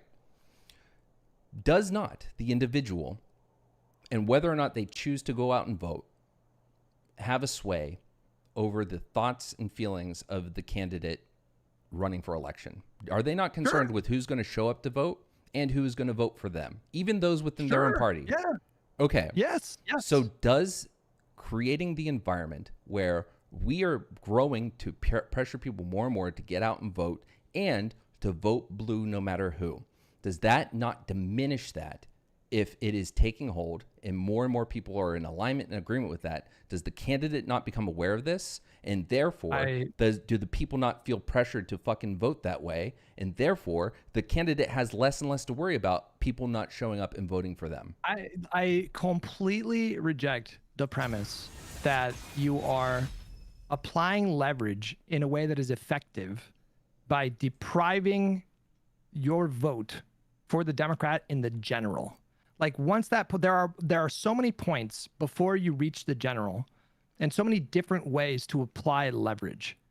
That is way more relevant in the context of a primary. And there are other ways besides threatening to help Republicans win elections to apply leverage. You don't have to jump to that. That's kind of suicidal, but people are choosing to do that. I can't take that power away from them. And me saying that was a stupid decision for them to do that, that's just me making a general observation. Yeah, I think it's really dumb if you're like even vaguely on the left to help Republicans win elections because maybe the candidate deviated from your preferred policy platform. And especially in the context of a presidential election. I mean, talk about having to compromise. Like you're running for a seat that represents 340 million people. Like I just view things fundamentally different, Lycan. Like I have no illusions that the person that I vote for president is going to be someone that perfectly lines up with me on policy. That would be insane. I didn't say for me to think that. See, you are diminishing my argument. I am not saying that the Democrats are going to be worse. I'm not saying that one deviation from something I feel is going to make them suddenly the worst candidate that could run. But there are for instance, there's this whole thing going on with Iran. And if my congresswoman doesn't vote for the War Powers Act, I am going to still vote for the bitch in 2028. Or no, 2026. She's up for election 26. So I'm still gonna vote for her. That doesn't mean that the piece that I'm talking about changes. I'm doing it because again, I do view the fascistic threat that we are seeing as a significant mountain to overcome. But I acknowledge that the more my congresswoman feels that I'm going to go out and vote no matter what, she therefore, imagine that we're just having this conversation, her and I, like you and I are right now, right? And I just tell her to her face, like, hey, I really don't want you to fucking vote for this. But you know what? I'm going to vote for you anyway. And imagine that she had the capacity to have that conversation with every other fucking individual, right? And let's say that in 2020, she had that conversation. And, I don't know, let's say 40% told her like, hey, yeah, if you vote for X, I'm not going to vote for you. I'm going to vote third party. I'm just going to abstain. I'm going to stay home, whatever. I'm not coming out to vote for you for that. But then in 2026, she has the same rounds of conversations and only 10% of people say that. Do you not think that's going to influence whether or not, and let's say that each time it was like one issue. Do you not think that's going to influence how she votes on that issue? You should absolutely, as a constituent, and this applies for anybody, should absolutely make your voice heard to your representative and your senator through myriad different ways. You can protest outside their office. You can request a meeting to talk to some of the staffers. You can do what you talked about doing, which is you can call their office. They do field those phone calls. They do listen to those constituents. That does actually matter. And I've talked to many people that have worked in politics. Like calling your local representative actually does make a difference. If enough people do it, then it freaks them out. And there's all kinds of ways for you to exercise leverage. I would never, ever say that you shouldn't do those things. You should just not complain about anything. I've never said that. But what is the point if you're going to do if again in this scenario but at the end of the day she knows that that might only affect 10% of the fucking the registered Democrats. It might not work. I never said it's always going to work. No. But that's what I'm saying. That is the whole point. Is that if the people in Congress have the person running for the White House, that they have the sentiment that, hey, I'm getting that vote no matter what, and I've got the fucking DNC, and I've got the independent media, and I have all these streamers, and they're all leading the charge for that, and they're telling their friends the same thing, and then we're doing polling, and we're seeing that, yes, I will vote blue no matter who, and that is growing and growing and growing.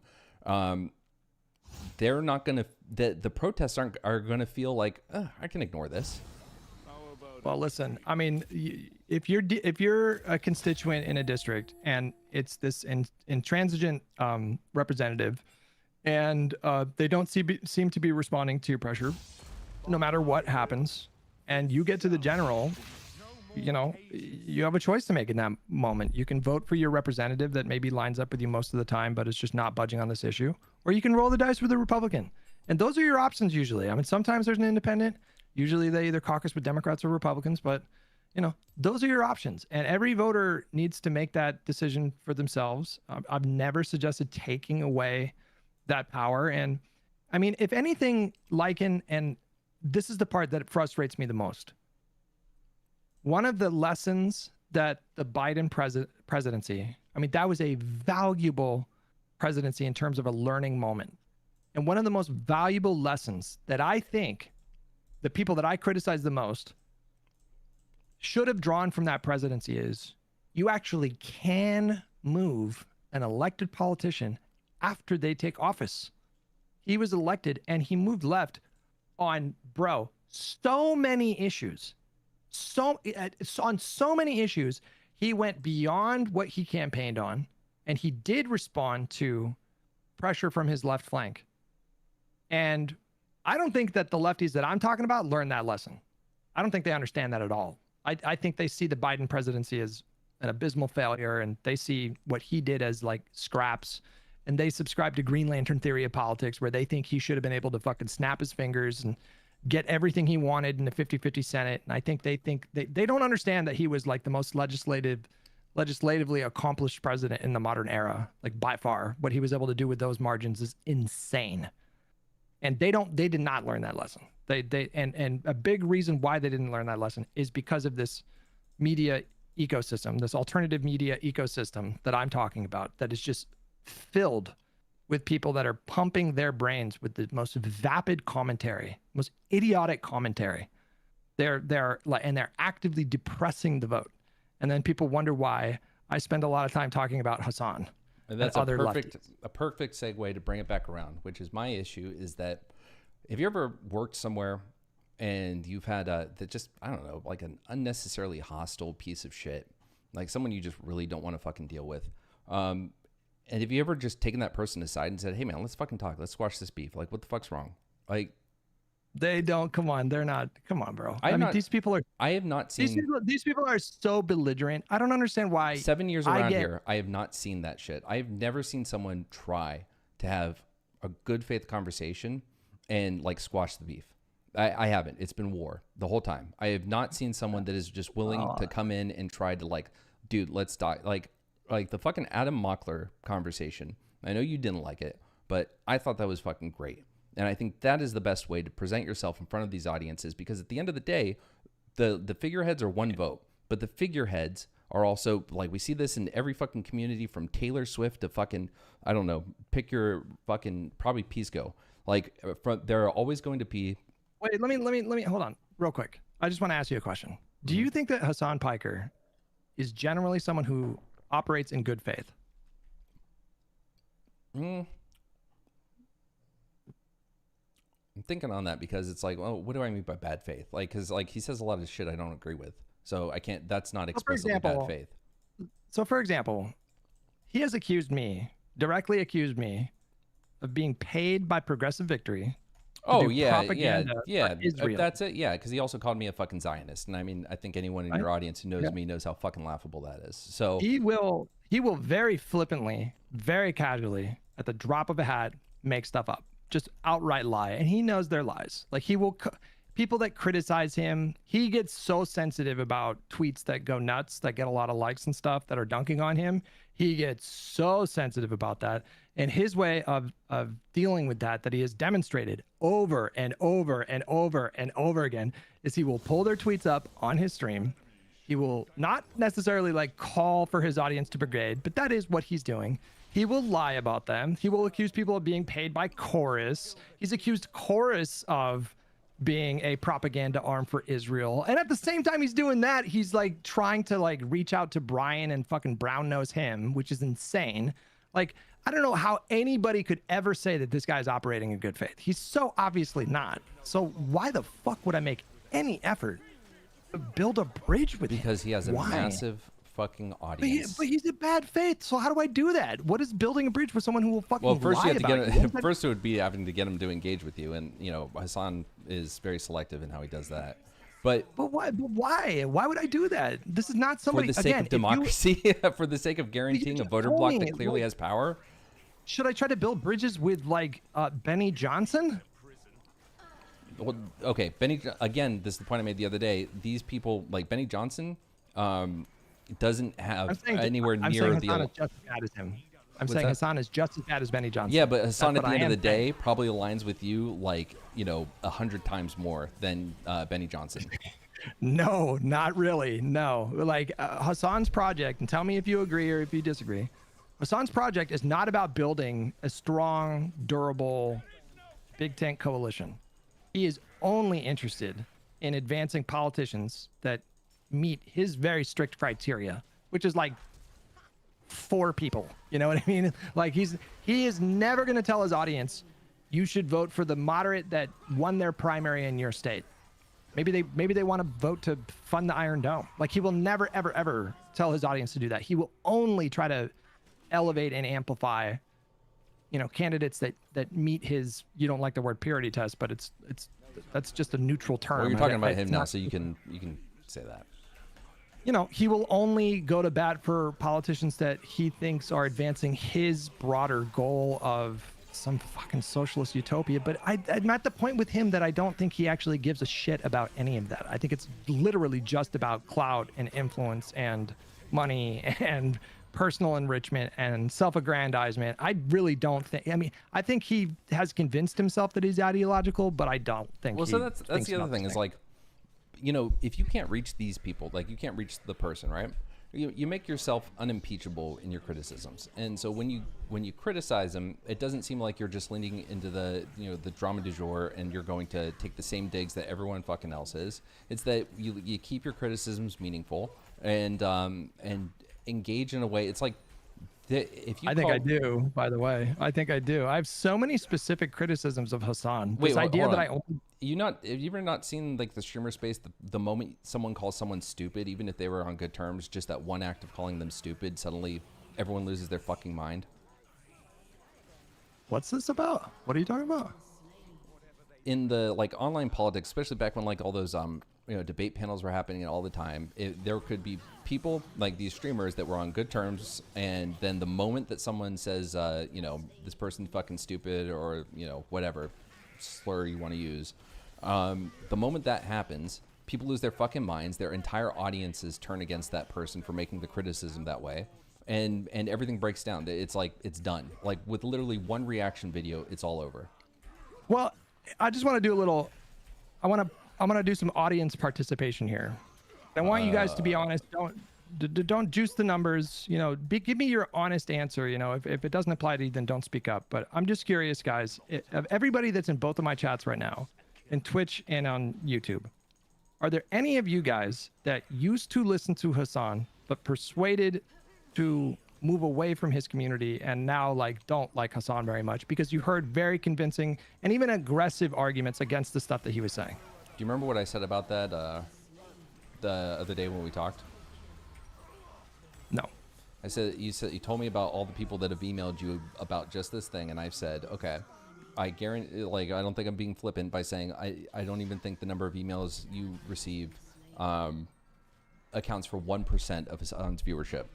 And that you will, and I made the point that you will get more people. I'm a man of modest means. I'm a man of modest means. I'm not making fun of your size or anything like that. It's not just me fighting this fight though. I know, but I'm not. I am in solidarity with other libs that are down to fight this fight. Okay, because I don't think you can be weak with these people. I think Hassan is very similar to Donald Trump. I think he's a bully. I think he is a narcissist. I think he's I'm at this point thinking I'm kind of convinced that he's slightly psychopathic with the way that he treats his audience and like scolds them if they don't like his tweets enough. It's actually insane to me. And I don't think with those people you know beat them in the kind of like arena of online politics by being civil. I think you do need to be very confrontational with those people. I don't think that's actually maybe the that's just effective way. another impasse for us, because I do believe that the way you talk about the figurehead completely impacts the way that people are willing to engage with you. And so if it I know, I comes off realize as, it's going to turn. Yeah, I think it's going to turn a lot of people off, but there are a lot of people that I think have been persuaded away from Hassan because people have been, you know, confrontational with him. Hassan is a bully. Like, he is a bully. He will wield his audience like a weapon, and he has trained them like fucking dogs.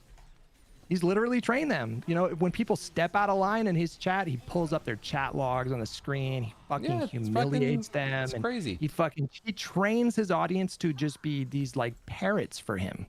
And it's pretty remarkable. You almost have to be impressed with the level of control that he has. And I don't think that I don't think doing the Mockler strat, I think, is gonna work with him. I think you do need to, I'm not necessarily saying go the extent that Destiny does. I think he goes a little too edgy for me. But I do think you need to be confrontational, and I don't think you're going to dissuade me from that. I just really don't. I'm not against confrontation. It's more like there's a certain degree that people will repeatedly cover certain individuals or the way that they'll talk about it. And it's, you know, I now realize that I'm getting back to like my old fucking ways of just being like, hey, can't we all just get along? But you know, these aren't Republicans. Whether or not they're socialists, tankies, whatever, at the end of the day, they're not Republicans. And at the end of the day, they don't want to see us regress on, like, you know, gay marriage and shit like that. They don't want to see us fucking, you know, go down a totalitarian rat hole and fucking, you know, succumb to the threats of Trump and all that stuff. They want to see I gotta tell you, like, and I'm not so sure. I'm really not so sure. I mean, I don't know if you heard, but there was a moment in the conversation he had with Mockler where Mockler asked him, you know, do you think it'll be easier to accomplish your goals of, you know, moving closer to socialism? Do you think it would be easier for you to accomplish those goals if the Republicans win or the Democrats? And he said, oh no, there's no question it's easier if the Republicans win. And he's right. Like, he's like, historically, like the kind of regimes that he holds up as a example for how to govern you know, they arose from like chaos and total destabilization and I do. If I he do was, at this then he point. would. Then he wouldn't fucking think campaign for anything except fucking Republicans. I do think he's an accelerationist. Yes, I do. Yeah. How else could you explain voting third-party hypothetical Newsom versus Vance? That is accelerationism, 100%.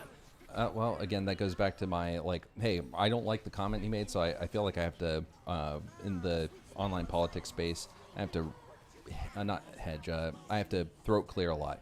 I didn't like him making that comment. I thought it was fucking stupid and all that stuff.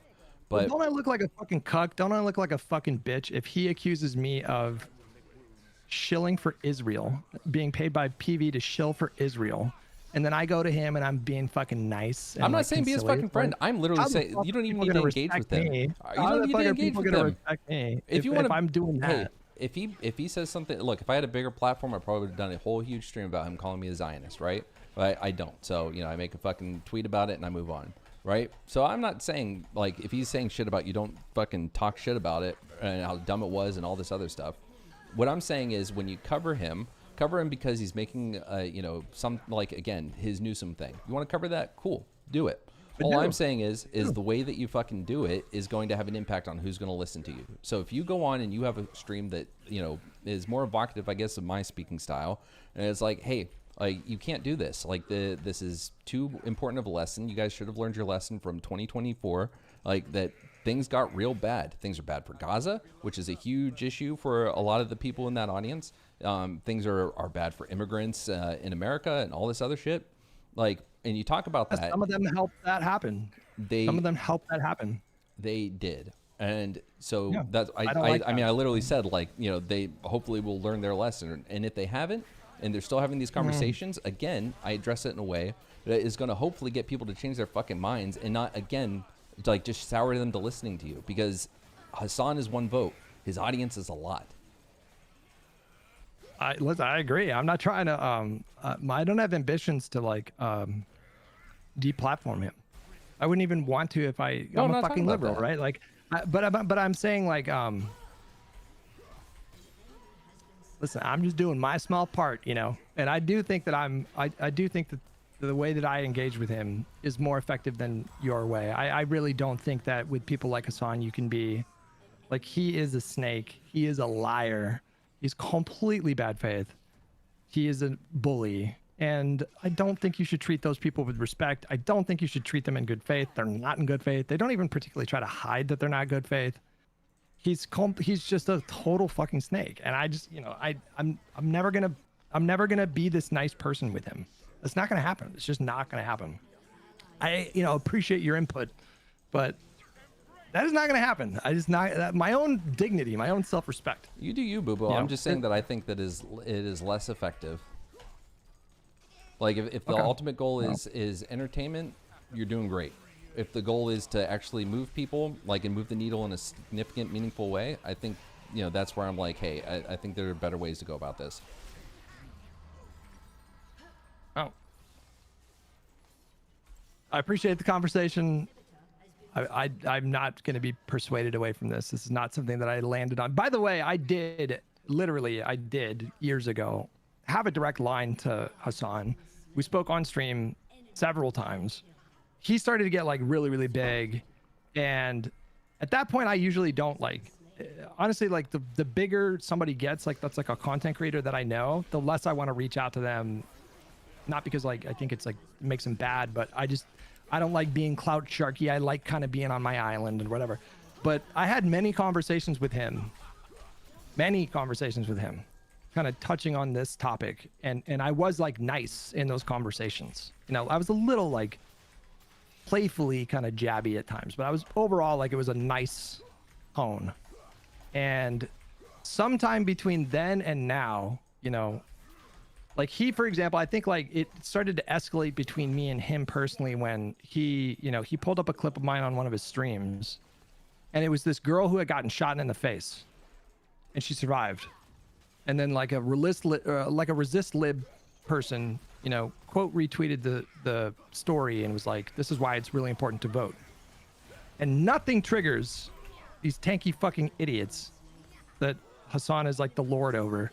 Nothing triggers them more than by reminding them that like voting can help to stop these things. They just hate that. They fucking hate it. They think it is so naive and toothless, and they're all LARPy idiots that fantasize about doing violence and then like never do violence. And I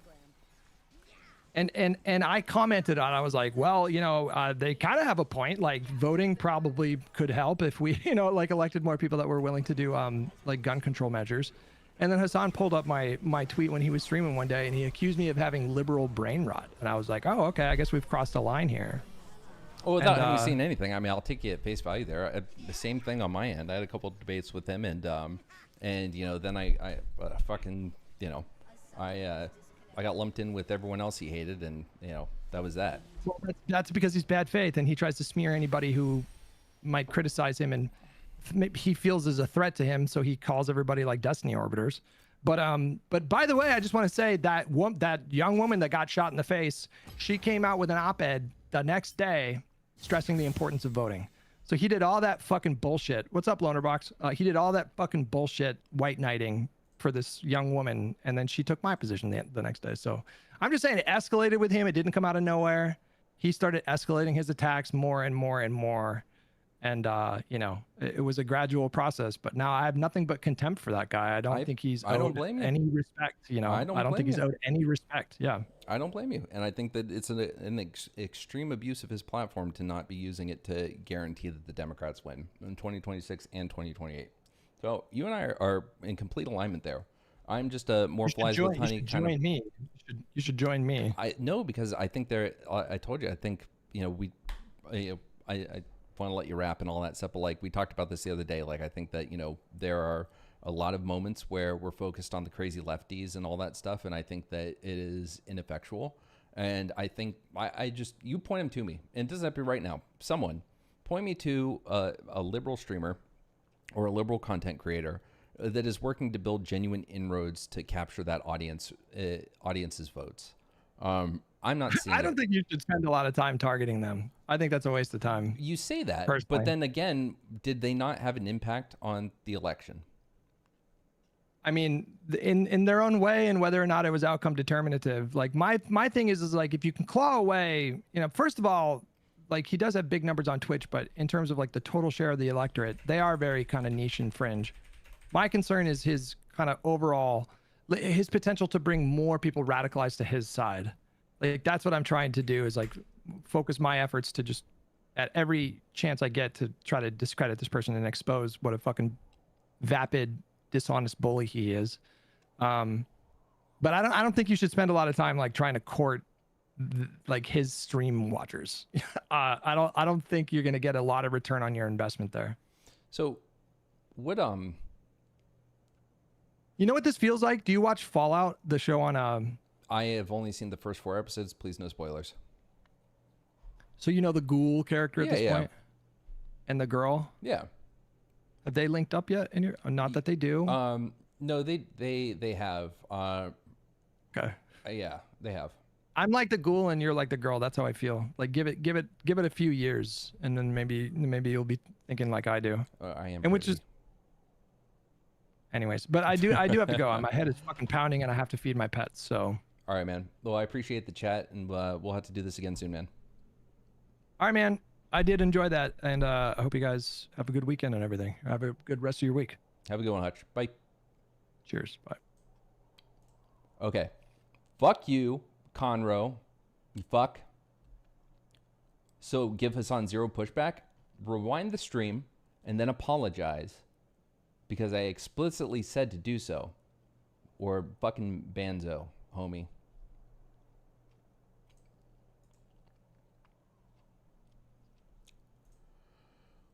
Oh. What was the point I was going to make at the end of that? Hold on, I gotta rewind my own VOD.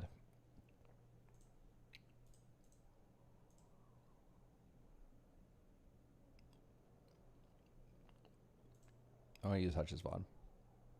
As Tallarico. I am pretty.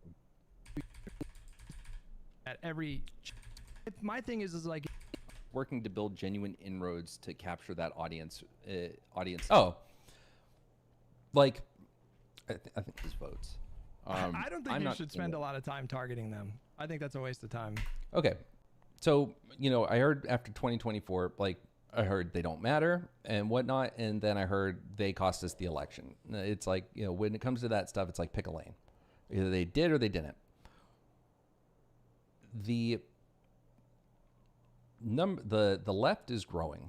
Not only that, the Overton window is expanding, and these leftists do not represent an insignificant portion of the population. Go out. I don't know about y'all. I'd say I have come across more leftists in real life, like people that aren't terminally online, people that have no fucking idea who Hassan or any of these other people are. Though I am finding more and more people that I didn't expect. Like I had someone at work fucking bring up Bo the Fifth Column, and I was like, what the fuck? That felt really weird. But these people do not make up an insignificant portion of the population. In fact, they are an increasing, I think that like the more progressive and then even further left ideals, I think are taking hold on more and more people. Like I never saw so many fucking people in my life. Now I'm talking about in the wild social media. I'm not talking about Twitch politics or anything like that. I'm talking about like in Reels and TikTok and all that stuff with people that are completely unaffiliated with anything to do with the space. And comments like from random fucking people talking about like, jokes about capitalism and shit in a way that I never saw before. But my whole point is the lefties are more than just a fringe handful of fucking dorks sitting in college. And I, to the degree, I don't know if there are any stats on this.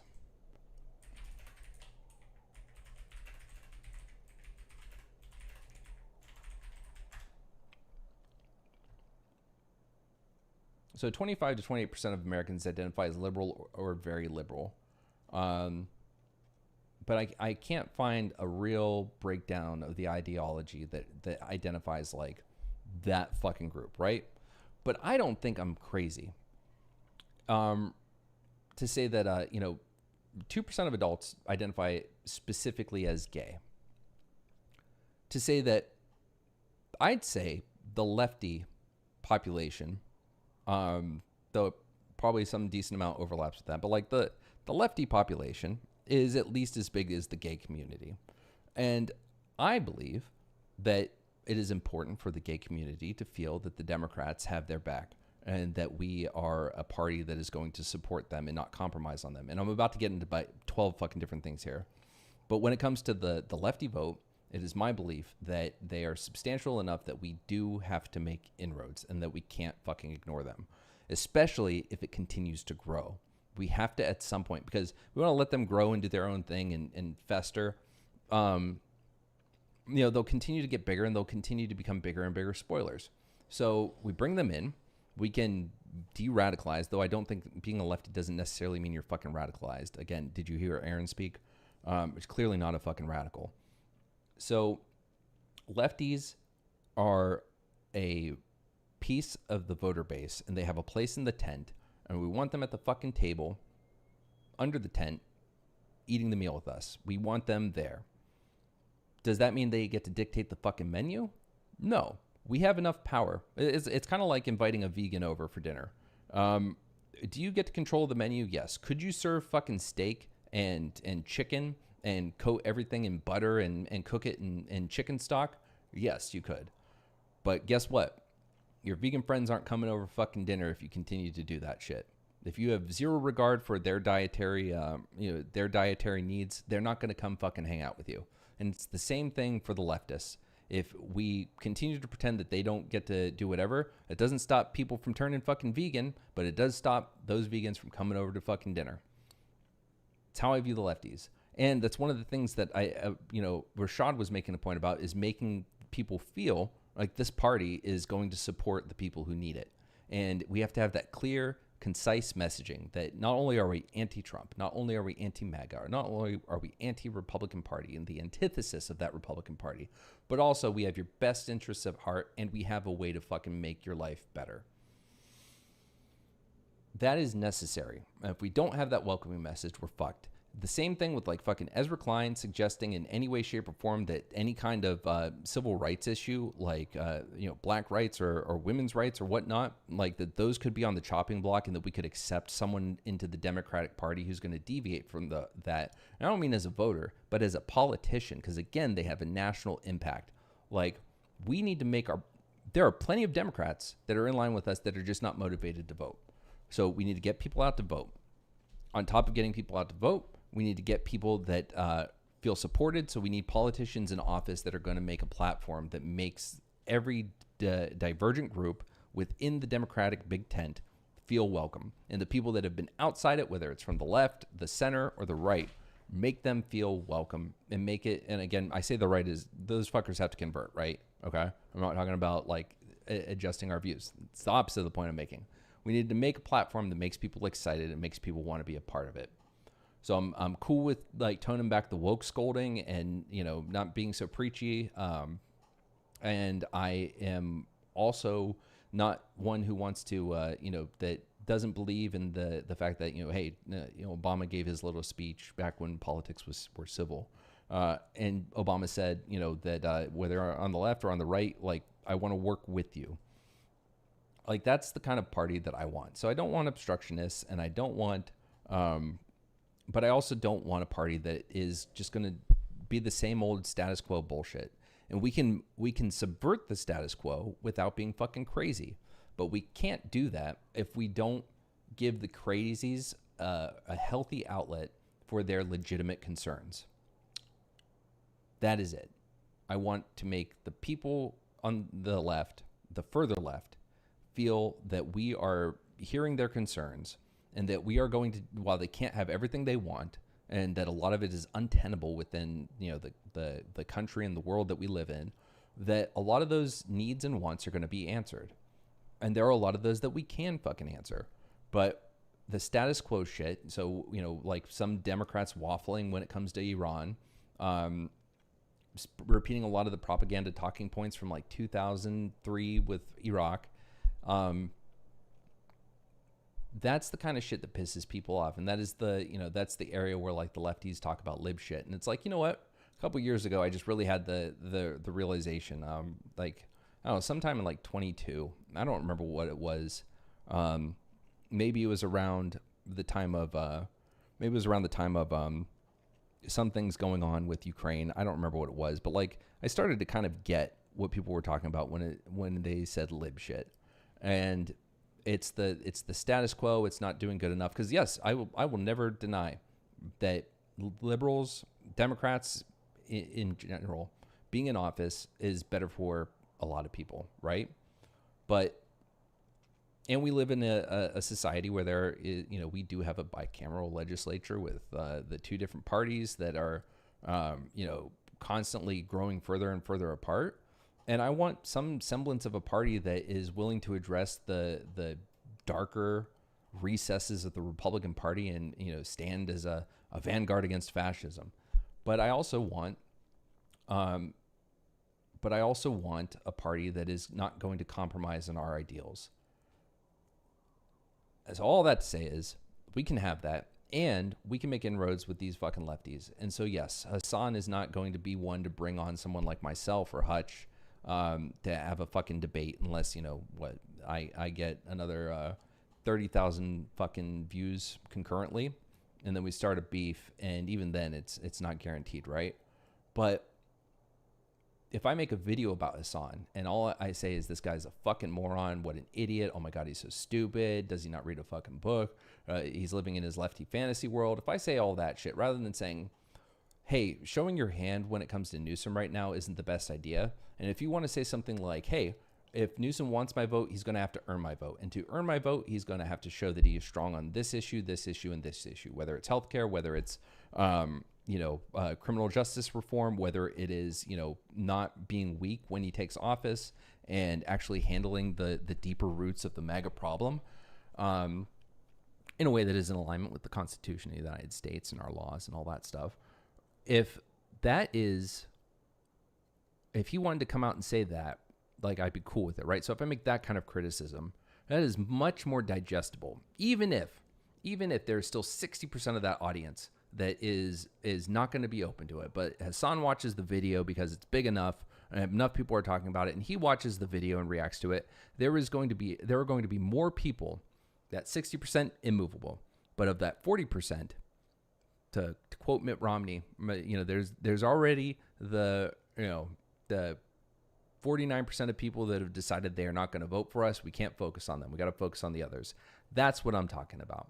I want the ones who would be amenable to it to be the most amenable to my arguments. And I'm not going to get there because that 41% is going to go down.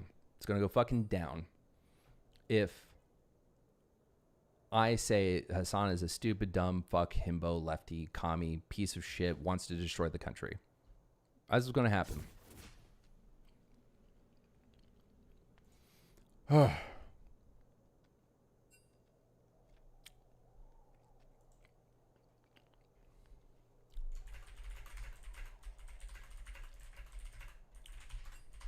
I need a quick break.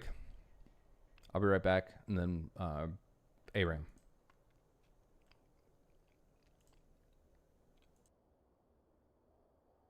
And I'll take questions. I'll be better at watching chat.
We are back.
Oh, infallible, I agree. I like the way that Mockler handled that conversation. I think Pisco does really well too.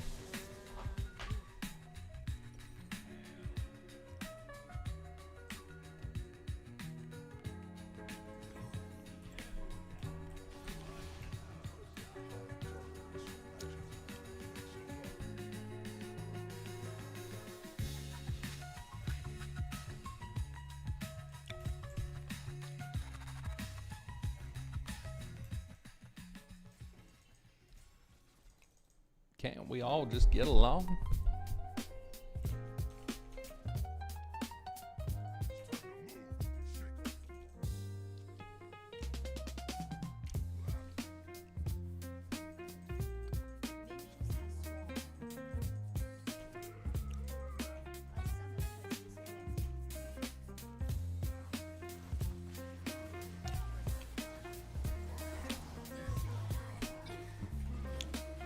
So Kane is like a Masters top laner, and knows what the fuck he's doing.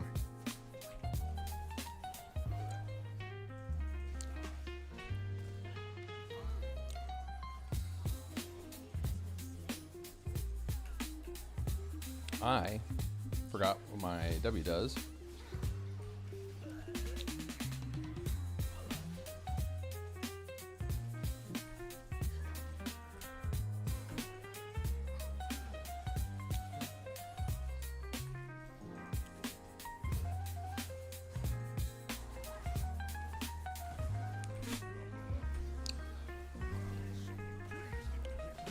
Oh, look at that wombo.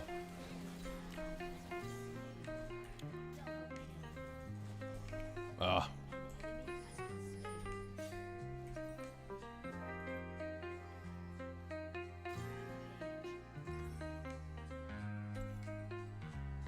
That was a good start. Those are some good plays, King.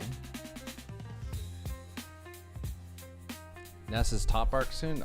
You know what, man? I am kind of getting tired of the fucking jungle. I do love Susan.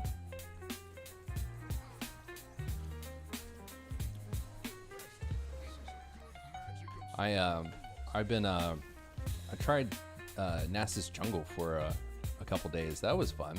It's slow. The lack of action until late game is obnoxious, but it was fun.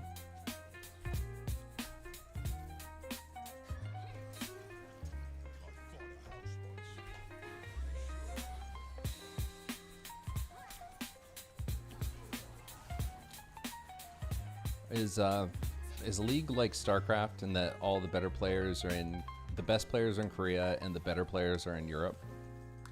And America, and North America is just kind of.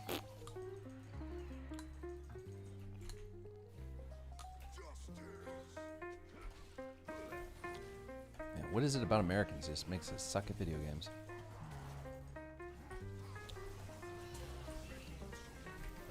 Fuck that up.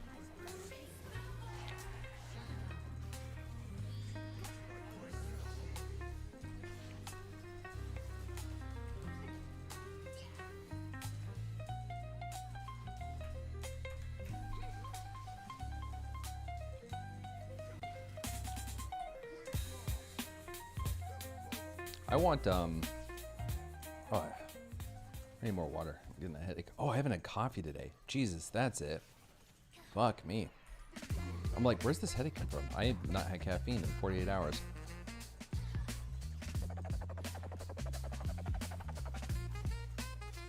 I fucking hate top laners so much.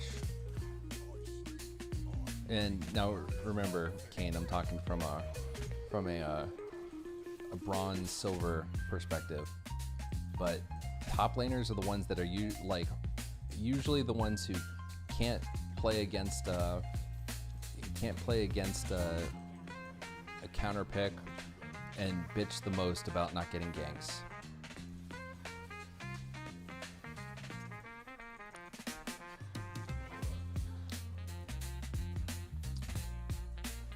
Oh, is League Voice a thing?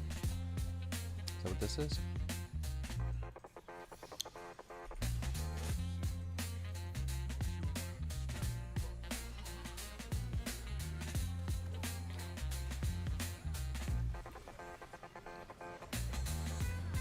Test 1, 2, 3.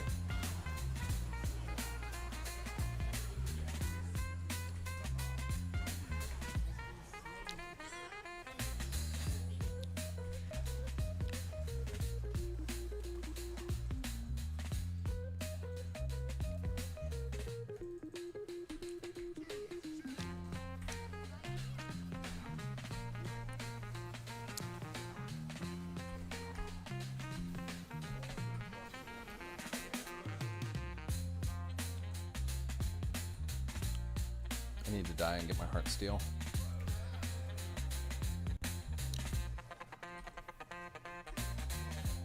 Ain't working for me. I have to figure it out later.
Damn, dude. Fucking 2 minute, 46-second fucking cooldown.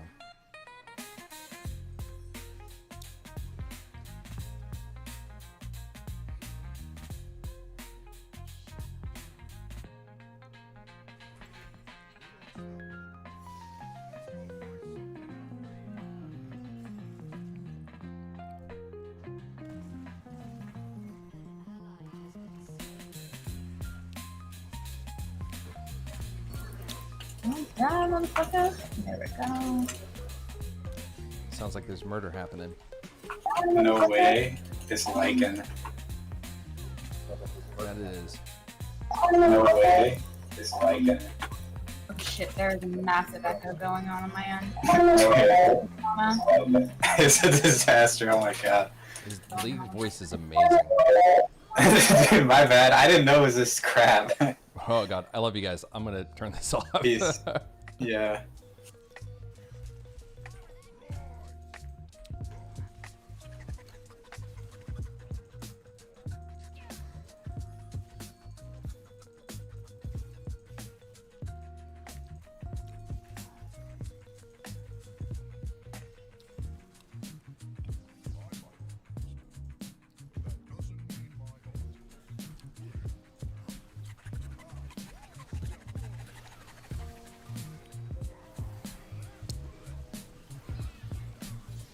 Oh. So something I'm getting used to, guys, is reading body language. I like casting my abilities when I see them pivot towards me, you know, not here, but going for ganks and in game, like not showing myself until I see they're actually committing to it.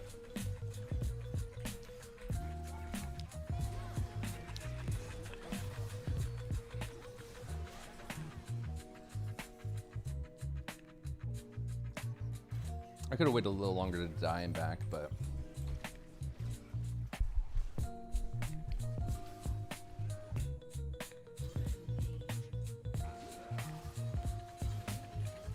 that looked good.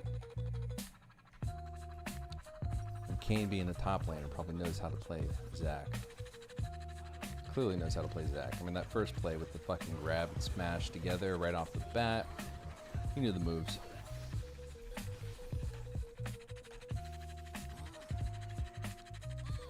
You, Timo, or Vex. No, that's Gnar. Never mind. We have Vex. Like there. See, he was turning away. I didn't have to cast that ability, so it's on cooldown now.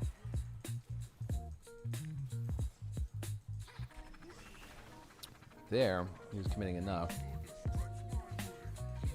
I do have ult up, but they're too close to turret, I think, for us to do anything.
It was an okay ult.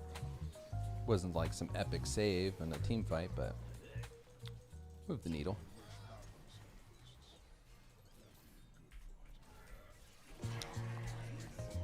Oh, my dick, Timo. I knew there was a Timo there.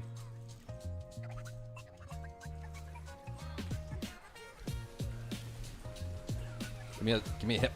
Yes. Kill an arm.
Sorry, Artie.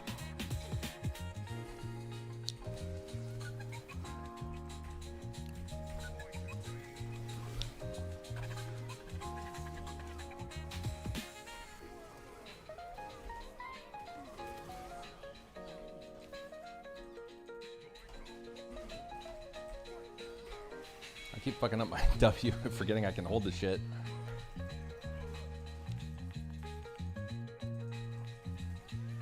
Fuck you and your mushrooms, you stupid bitch.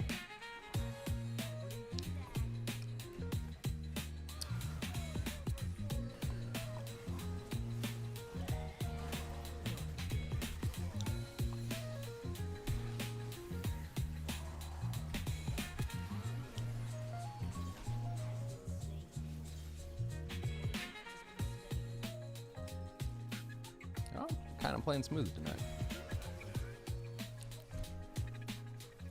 Maybe we're just in that zone.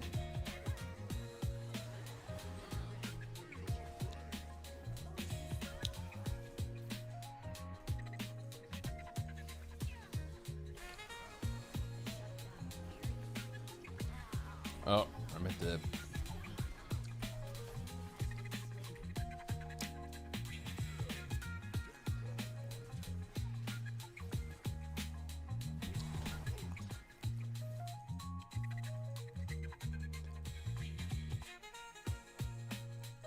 Oh, I just realized I'm a giant chicken.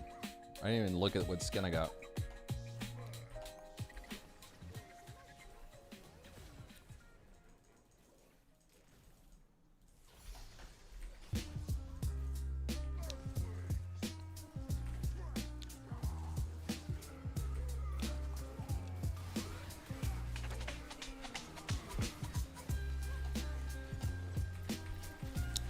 Oh, there it is. There's the death. No one's healing.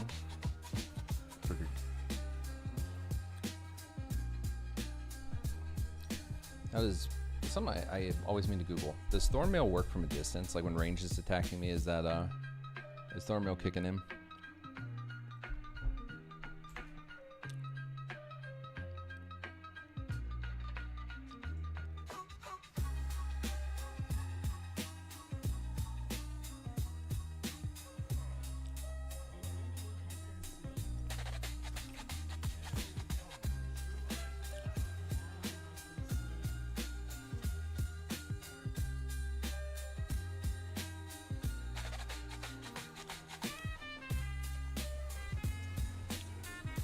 We're gonna try to play with camera unlocked. We gotta work on that.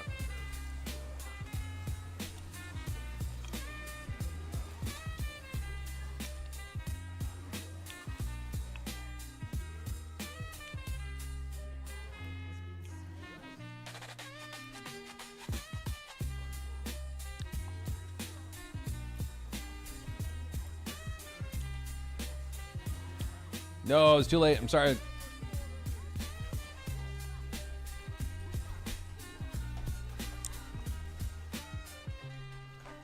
The kiting.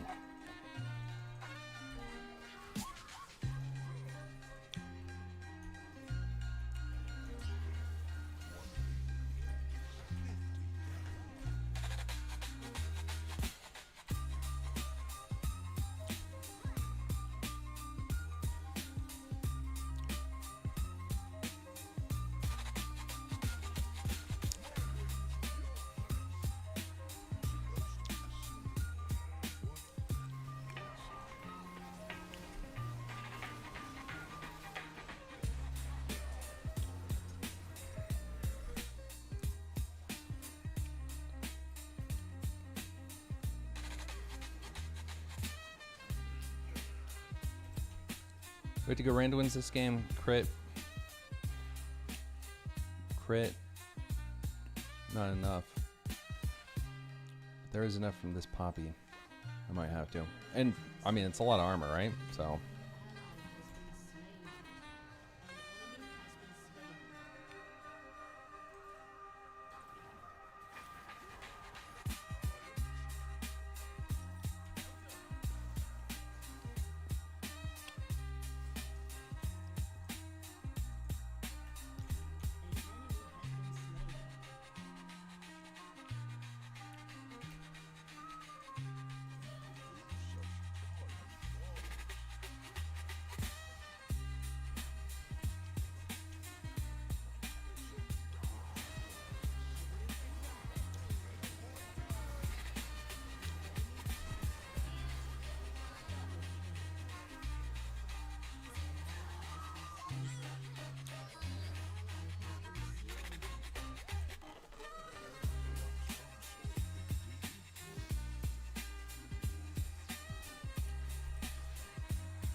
Oh, the silence. Or stun or whatever it is that makes it so I can't cast my goddamn ability. All right. We're doing a lot of damage, man. Can I afford to go Warmogs or...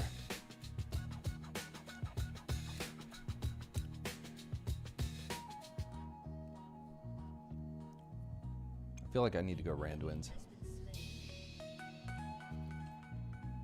Or... Is there enough crit from that one person? I mean, they are doing the most damage to me, so...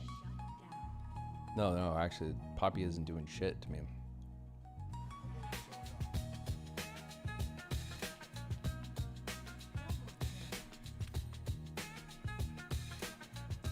I think we're gonna have to slow the attack speed. We'll go with that.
Oh, I hit the wall.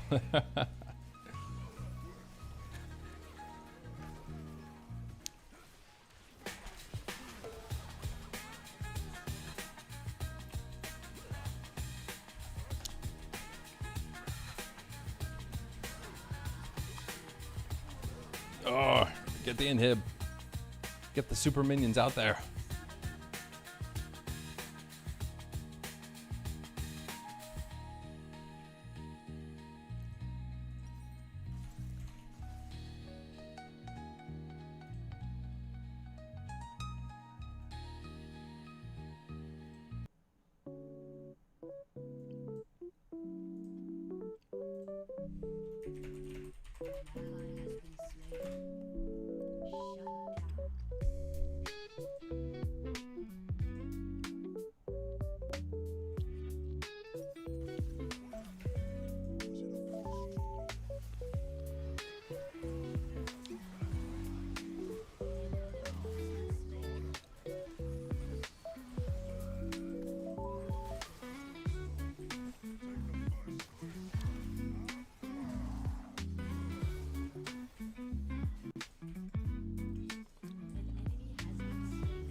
Oh ho.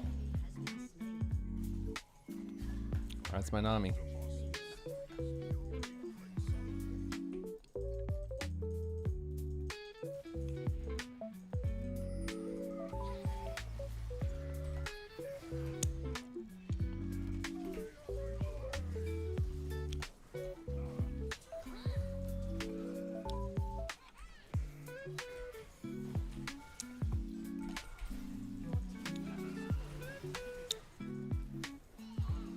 There we go.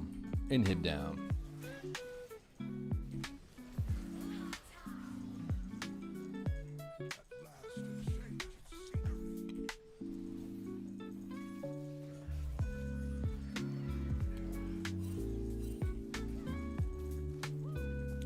What the fuck?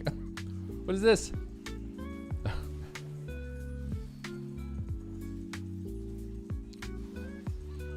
Did Nami bubble him?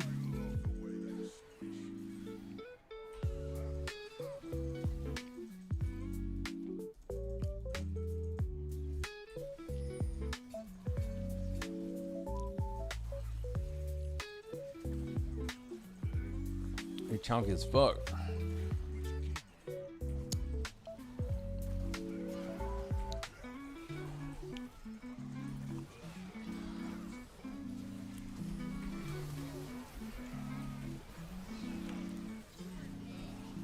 Do I need to splash for damage instead of going for this? Like,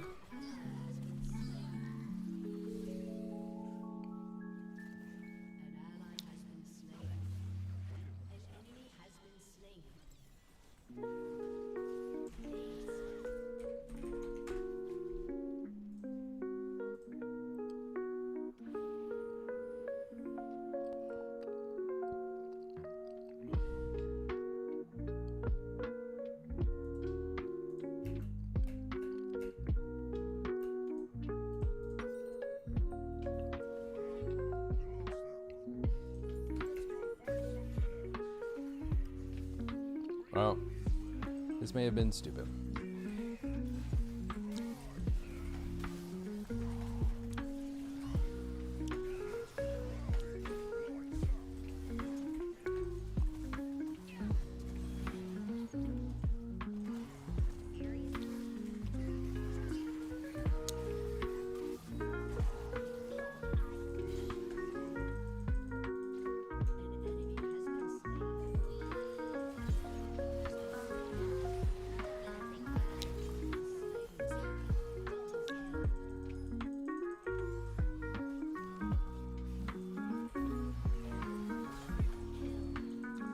Oh shit, Vel.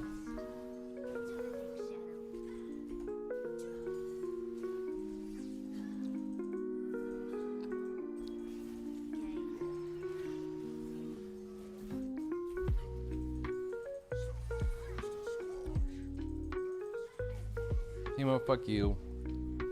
And your stupid flowers.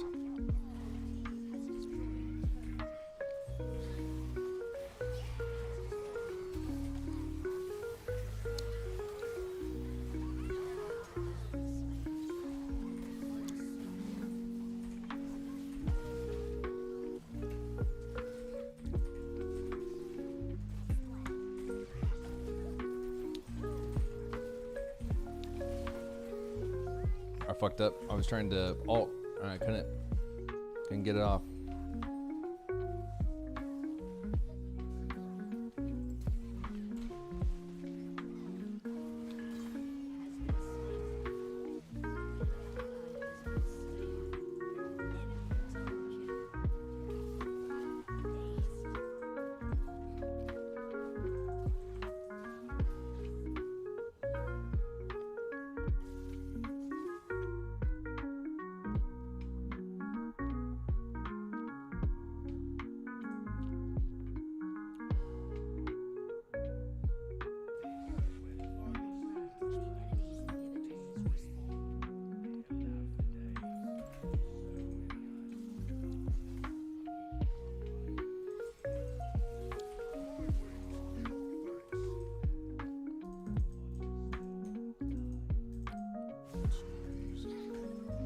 Varus needs to be fucking shut down.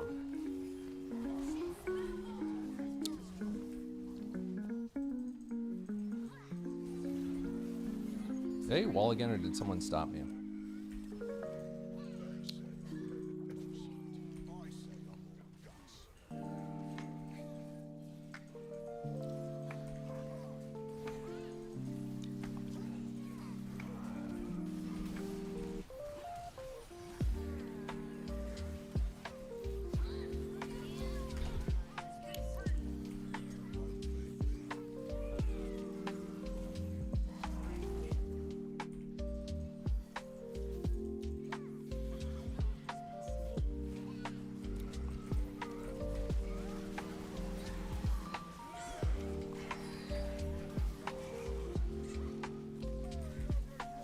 Kill the Varus. Kill the Varus. That's the most important thing.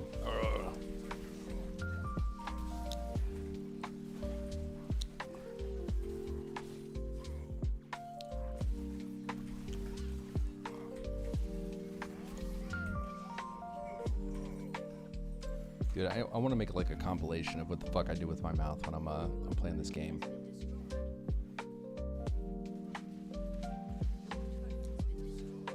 Oh, Thornmill only works against auto text. Yeah, so if it's like Jinx, right? And she's firing against me, it's gonna work against her. Yeah, so, damn. Gee, well played.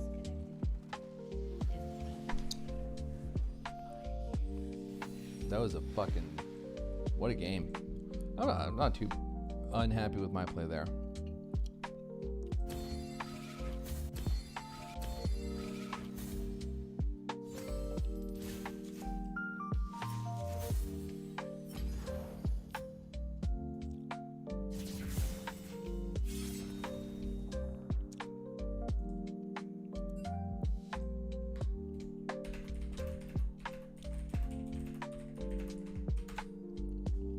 Be right back, and then we'll rock it again.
Oh, call to action.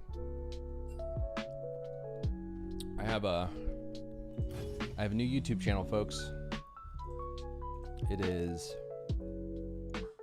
Politosphere, Politosphere.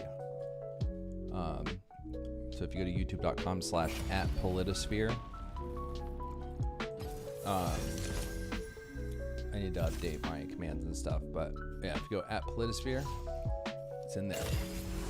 It's not how much time you have. It's how you use it. Do I want to play Echo?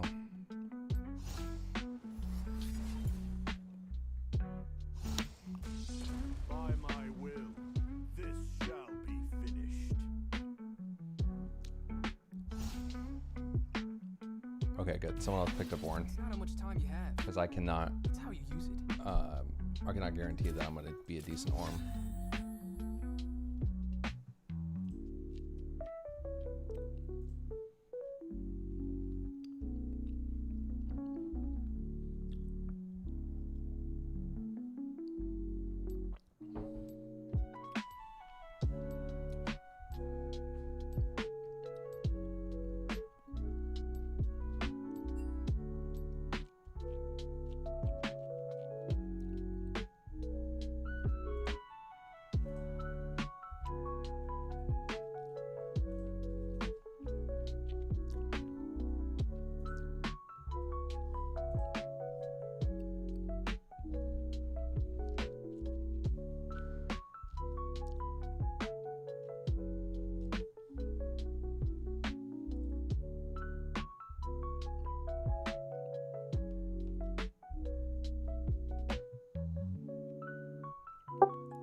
Hello?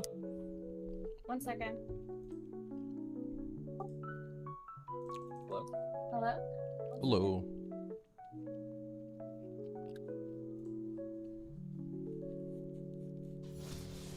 grabbing water. Had to like run across the house.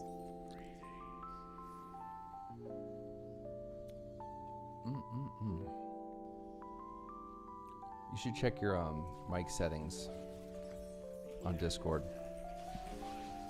Or Why? talk. Okay, there. Sounds good now. Sounded like you were far away. Yeah, I had the mic across the desk.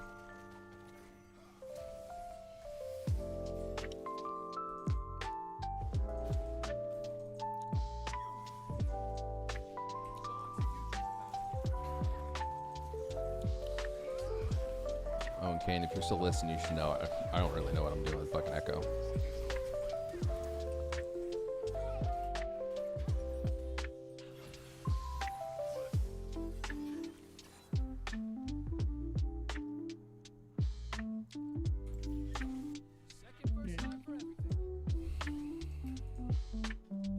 Here, fishy fish. Did you see that tweet today? There was some dude calling out a Riot employee because they got a 1-day ban, and the guy was bitching about his Nautilus, and so he tags the Riot dude. I can't remember who it is, but he gives him the game ID and all that shit. Yeah, True Levin, and he gives him the game ID and all that stuff, and he's like, you know, the Knot basically said like, I'm glad you're gonna lose this, and Drew was like, do you want me to fucking tell you, like, do you want me to publicly right here in front of everyone talk about what the fuck happened in that game? You sure you want to do this? And the guy was like, yeah, fucking, we can go to DMs. And Drew was like, you get all tough on fucking Twitter, and then you want to go to DMs as soon as I bring that up. But basically the guy was apparently like trash talking and ping spamming the whole fucking time. And then Nautilus was like, you know what? I'm glad you're going to lose this. And it was all, now maybe this, I've heard some weird shit that like small little mistakes that you would have in bronze will be considered like inting at that high level. So like the whole thing he was pissed about is Nautilus queued a minion and then like abandoned the Draven. Which at first I was on that dude's side, but then when I found out the guy was just flaming the fucking Nautilus the whole time, and Nautilus is actually like, I saw his record and he's actually pretty good. I was like, thank you, Vane. I was like, yeah, I get it. I wish all the pieces of shit in my fucking rank could get fucking banned though. That doesn't happen.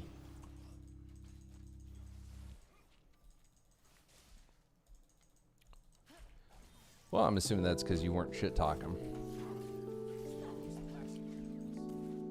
1 CS at 10 minutes?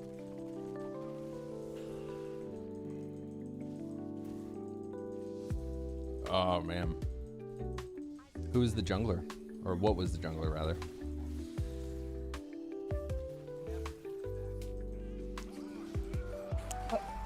Turn on Zach. Oh, yeah. By the way, just now realized that Zach isn't fucking Kane. Yeah, Zach is bad this go around. Oh, no.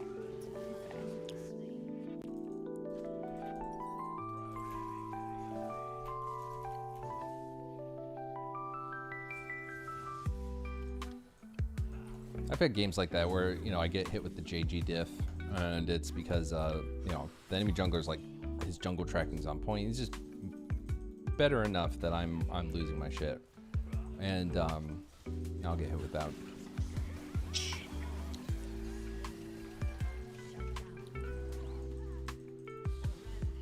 See, it's not my fault. That's how I know you're a Masters player, because a fucking bronze top laner in that situation, JG diff, JG diff.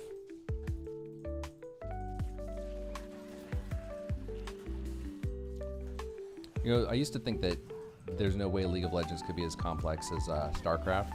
The more I've learned about this game, the more I realize that is just so not true. This is a very complex fucking game, and it makes the feeling of like ever trying to go beyond Emerald so daunting. Which is what I hear about the climb from D4 to D1.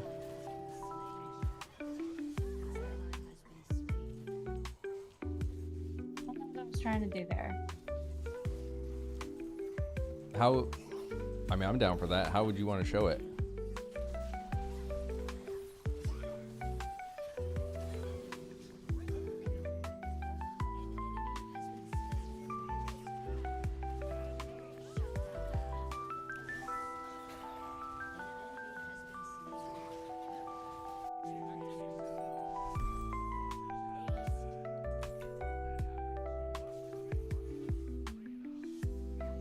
Yeah, that we can do that.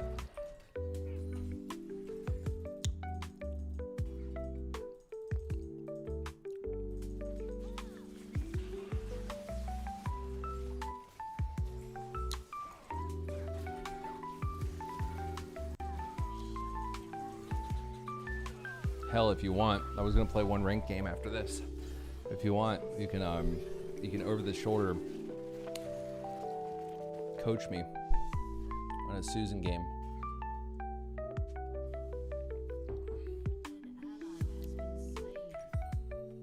I'm about to kamikaze this shit. Yeah. We have more people up. Yeah. Oh, I have a heal. Maybe I do survive. Nope. Dude, 2 tanks and a really bad echo are not a good. Oh. Let me. Wow. Damn. Let me cook. Let me cook.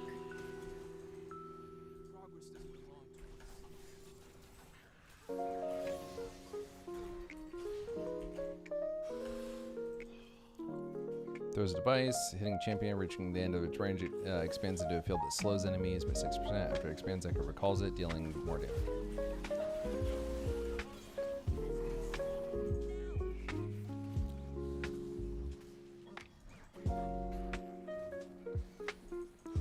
Oh, I didn't realize Echo's a missing health champ. That explains some of the fights I've had with this piece of shit. I'm dying. Okay, there we go. Yep.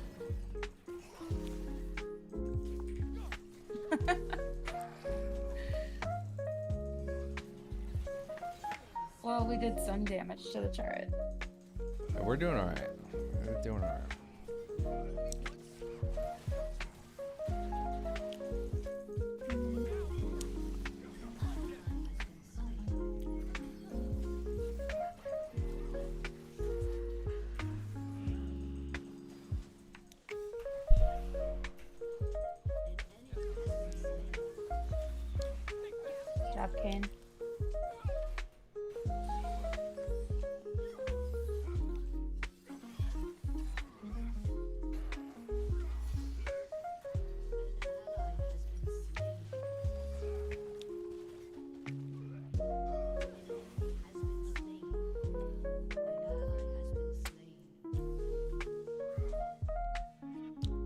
20% increased damage.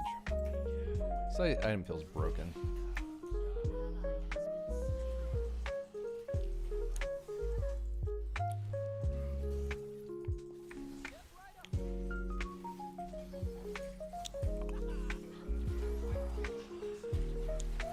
Oh, it didn't work where I wanted it to, but they look cool.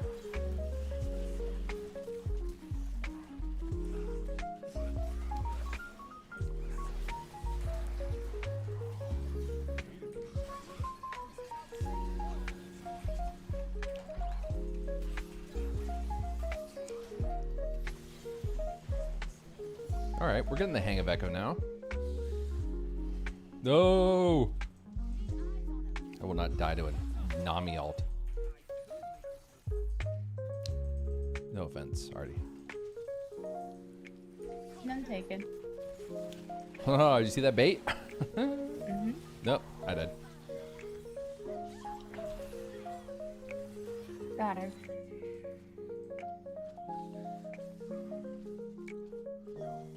Oh, sorry guys for missing some chat. Valiant never gets the brick wall. Get him, he does it for the traffic. Will be a detriment to the traffic. The fortress interest won't peek outside until a third party outnumbers them. I yesterday when I privated the call, like that's what I was saying to him. But he brought it up today, so I don't feel like I'm backtracking on my thoughts. But like I said it sincerely. You know, people will make these fucking comments, and there's a lot of shit people say, and I don't think they're fucking sincere. I think they're saying it because, you know, it's like, ha, gotcha, bitch. But I genuinely, like, I'm like, it doesn't make sense to me. There are more productive things, and one of the points he makes is that, he's like, there are plenty of people doing the productive shit. And he doesn't phrase it that way. I'm sorry. He says there are plenty of people that are talking about like how libs can do better and how Democrats can do better and how, you know, we can, you know, confront and build coalitions with, you know, other people and all that. But if I take him at face value, he believes that, you know, these people are a huge threat. I just, you know, at one point I thought they threatened things like with, you know, protests during BLM and all that stuff. I thought some of the stuff they were doing was just not conducive to, like, it was going to hurt us. And a lot of stuff did. Like the, you know, some of the protest shit and, you know, the abolish the police rhetoric and all that. Police. Sorry, I just watched The Wire. So, you know, I get it. But, like, I do think that these people are valuable and needed, and, you know, that we will be better served to find ways to work with them than to just make them our mortal enemy. No, Tom. Bad kitty. I could have altered there.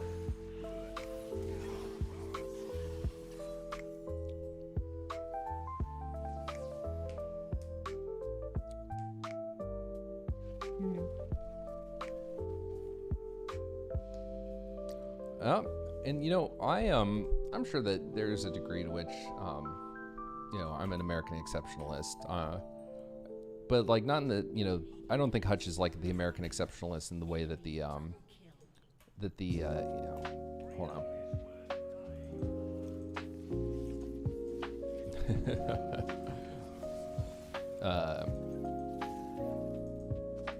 I don't think he's an American exceptionalist in the way that like Republicans are, you know, where they're, you know, they want to like, they don't believe in fucking science and history, or science doesn't do it, but like history, and they don't think that any of that stuff matters. Oh.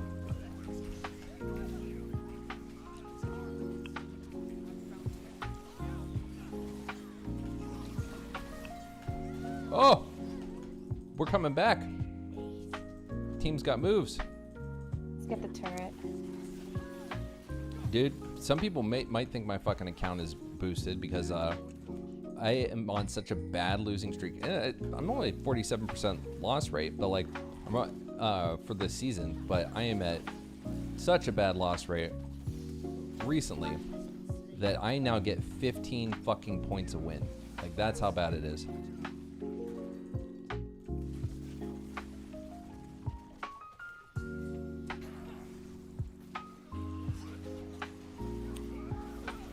Oh, I got focused to shit.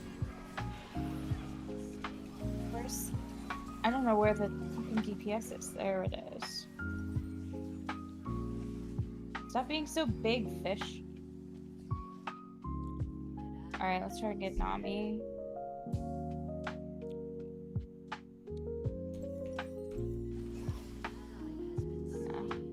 Must shoot faster.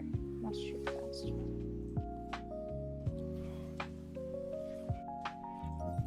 We got this, we got this.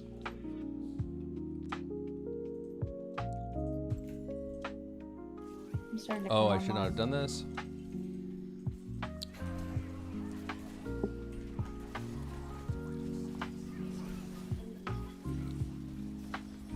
Oh, yeah, report me for Inting King, because holy shit.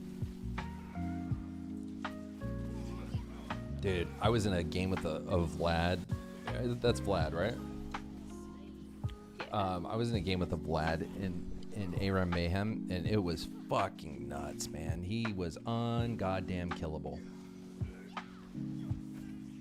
The amount that he fucking healed, and he had like 10k health. Whew.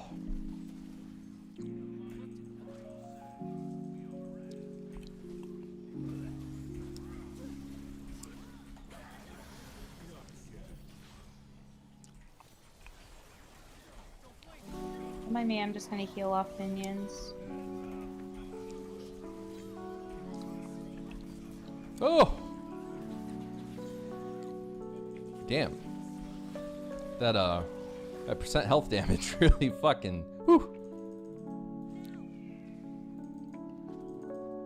Oh, I didn't finish my American exceptionalism thought. So like, He's not the way that the Republicans are, but like, yeah, this is something I talked about during the first debate, and it was like, I don't like the that like the criticisms of America are seen as anti-American. If anything, when done right, which, you know, criticism, you know, what does right mean? Well, my idea of doing it right is I don't know what I'm doing. Oh, can I ult? Can I ult? I can! Haha, get fucked. Goober. I'm gonna die still, but to me, like, I should be able to say, hey, yeah, we did X, we did Y. Hey, what is happening now is a consequence of something we did years ago. And just immediately, like when the Iran stuff came up, like I hadn't had an America bad in my reply for a while. I'd been kind of just living life and staying offline in any significant capacity. And as soon as I pipe about Iran when we were doing the strikes last time, that shit comes out. You know, oh, it's just all America bad. And it's like, no, man, that's such a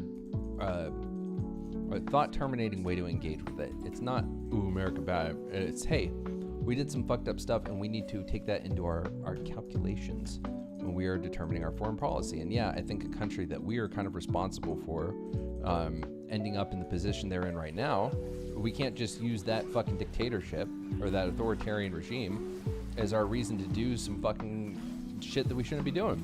Especially when we did that. We have an obligation to put more effort into being better and I meant to alt and doing better. Are we gonna survive long enough for me to get my Zonias? Oh no.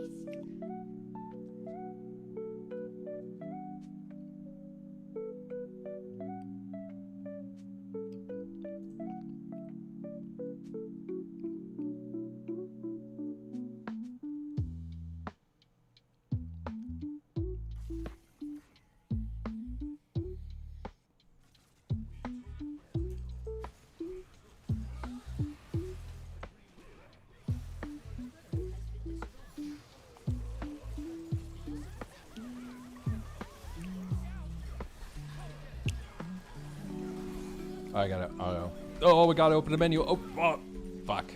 Where is she? Oh. Fuck. God damn. All right, Artie. Got her.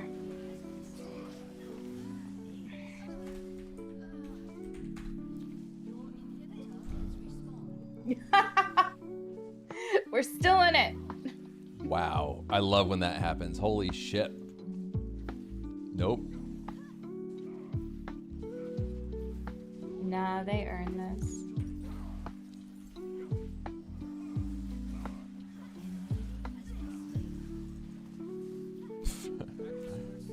Oh my god, we are so fucking done. Get Nami? If I knew what I was doing, maybe there was a chance, but fuck.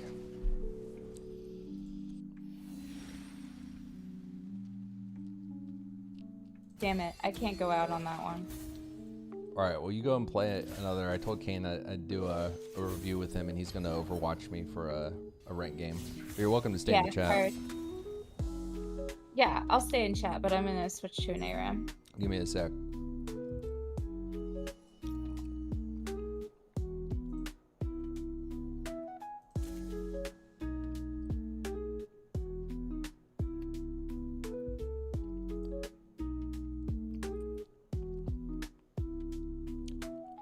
Well, allegedly I joined your Discord, but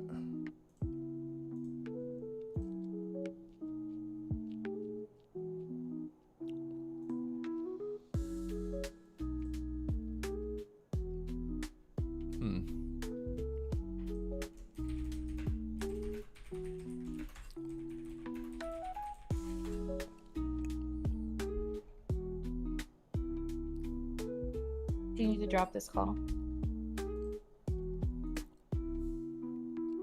no.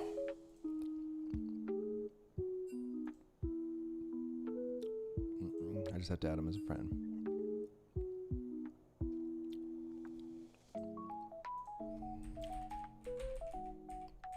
No, the link for whatever reason might be because I have streamer mode on.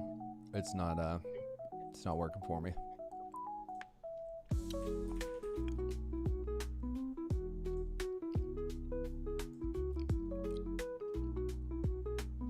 Yo, what's good? What's You good? can just queue up for a rank game. I think I have that one. It's a funny game, bro. I think it's worth watching. let me turn this music off because I will not be able to focus. All right, you ready to see some? Oh no. Gotta switch it. I switch top and I gotta share screen. Give me a sec. Your stream says you're walking dogs right now. Oh yeah, thank you. All right, can you see Reek? I think I should. Probably. Yep, I can. You're good to go. Yeah. So friggin', I don't know. What is your understanding of Nasus as a champ? Stack that Q, baby. Yeah, pretty much. Stack that Q. Fucking be fast. Yeah, I mean that's pretty much the general idea. How much do you play at top? I think top's my second most played position, but not a lot. Like I'm a jungle main almost entirely. Oh. Yeah, I heard you complaining about top laners. Dude, honestly, I could never jungle because of the harassment. I'm too much of a softie. It's bad, man. But after getting better, so I was just bad. Like when I say bad, the best example I can give is I used to Warwick ult and flash over walls to get to camps faster. Like I didn't understand the game at all. I was like, okay, I kill things in the jungle. I want to get dragons and then I want to, kill people. But like when I say kill people, like my concept of what a real gank was non-existent, right? So once I got better, which I don't even count the first 8 years I had this game installed. I didn't really start playing it until August of last year. And after getting better and knowing that I can go, 10, 1, and 20 in a fucking game, I stopped taking the things so personally because it's like, they're mad and whatever. They'll have another game. Not trust. If I played in like silver, I'd get flamed because people just decide they want to flame you and they're going to flame you. Well, and you probably get flamed. I don't know how much for top lane, but like, who do I want to ban? I would do freaking Aatrox. I mean, I don't know. So Hyula, you can ban on Bessa. Aatrox is fine though. So I no, go ahead. No, you go ahead. Well, first, so do I want to take precision and resolve? I would say you have to start out. I mean, I'll tell you if you want to take phase rush this game. Those are usually your two big ones: are fleet footwork or phase rush. And there's more info. I don't want to overload you though. Oh, is it a Malphite top? That's a good matchup for you. It's either that or a jungle. I mean, it's like one of your easiest matchups with this Malphite, so fingers crossed. He might be support too. He banned Soraka unless Soraka is a top counter for Malphite. Oh, is it Teemo? You definitely phase rush, man. I know it kind of complicated playstyle to like poop on Teemo, but it's like you E max, so you put a few points into E first, and then you like kind of space them out and poke them out. But it might be a little tricky. So what tree is phase rushing? Blue sorcery. Sorcery, okay. So sorcery inspiration, is that the rune, the off meta one? It's not off meta. It's actually pretty meta, but yeah. Okay, this is the one I let's see. Nope, it does this. There's a bug right now. You gotta go fast, bro. No, you got 30 seconds. It might do just the most popular. If it doesn't work, it's the There we go. No, it's all good. Okay. Well, okay, yeah, that's good enough. Okay. Yeah, sure. I'd leave it. I don't want to mess with it. So the idea is you put your first 3 skill points into your E, and with the base damage, you kind of poke him out a little bit. So you know how like you think of like a circle around Teemo, and that's his range, and you want to stand just outside of that circle, and like use your E to last hit minions and hit him with it. The execution might be scuffed, but I'm telling you, this is how you play Nasus into range matchups, and it actually, like, Nasus is a really good counter to range top because of this playstyle.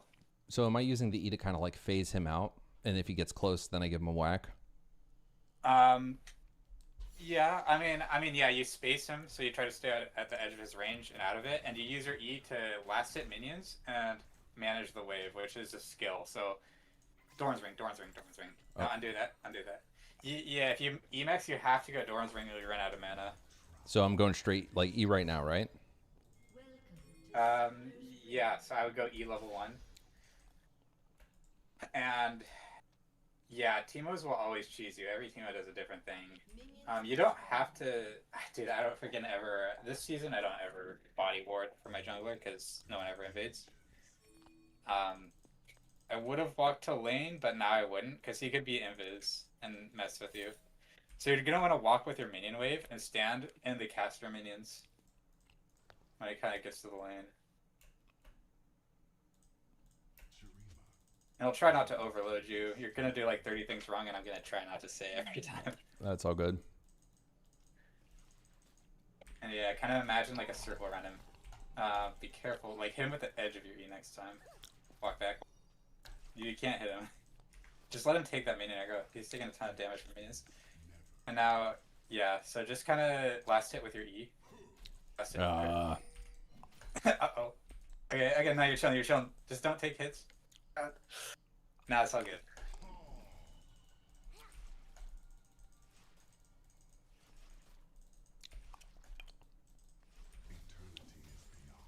Yeah, just keep focusing on last hitting. And like the idea is to like last hit a minion and hit him at the same time with your E. Does that make sense? Yep. Let that crash in.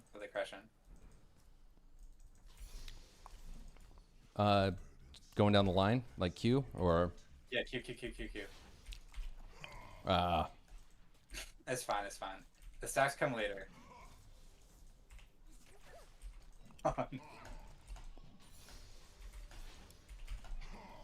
Nope.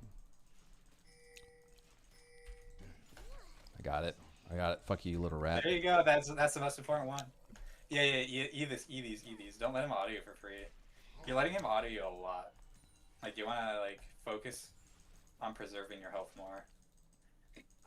If he spam shoves this, you can stay. Just don't walk into his auto range. Like, again, think of that circle around him and stay out of it. Nice. That was smooth.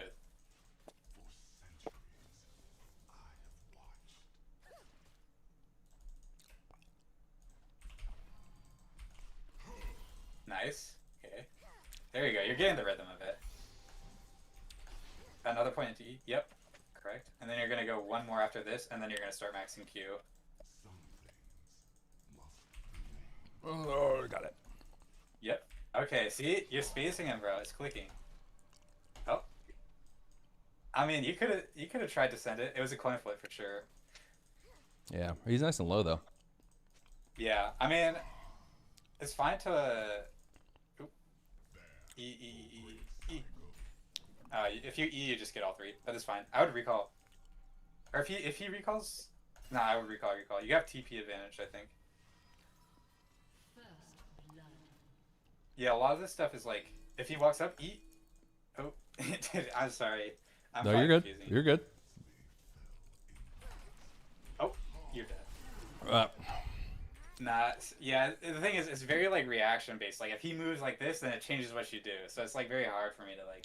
No, I get it. Explain it, yeah. Am I going Trinity Force? Boots. And, yeah. Close enough. Oh, yeah. Teleport back, or...? It depends on the wave. I mean, it's too late to teleport at this point. I wouldn't teleport. You're only going to lose a few minions.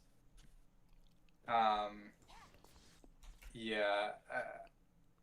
Usually you want it to be pushing into you, but it's... Oh, he'd wasted his TP. He's trolling, in my opinion. Yeah, third point into E. I would walk... Again, remember that circle around him. You don't want to walk into it and take damage. And your E outranges him if you use the edge of your E. Like that, kind of, yeah. So...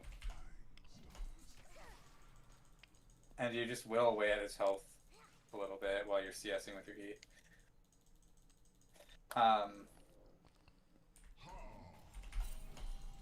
Nice. +3. Probably unnecessary Wither. Wither costs a lot of mana. So. Realize that. Yeah.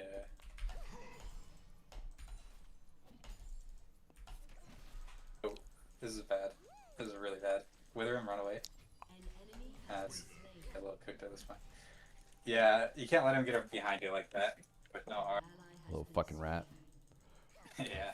Yeah, I was kind of sad they picked Teemo because I think it's a little trickier. Once you figure it out, oh, he's coming. I would drop a Wither, stay at max range. Wither? Oh, you need a Wither. The Wither and he's dead. Rip. Yeah, just if you're in a situation like that where you're kind of low on health and your jungler's coming in for a gank, you stay at max range, pop your Wither on them because your Wither's the best gank assist, right? Yep. Makes sense. Do I want to use my wards? I would just hard shove this. You have E, so you're fine. E's in the river, so you're safe. But like, E to hit all the minions. Oh, you missed the casters. So if you have a rank 3 E, and you get all the takes on the casters, that means you need one auto attack to kill each of the casters, so you can shove it in really fast and recall. You're kind of cooked. I would recall, walk back and recall. Make sure that he can't cancel it. You're gonna TP back to lane. Dude, I'm learning about in real time about fucking gold differences, man. Holy shit. What am I getting? Merc treads. The blue boots. Yep. Now TP now. Okay.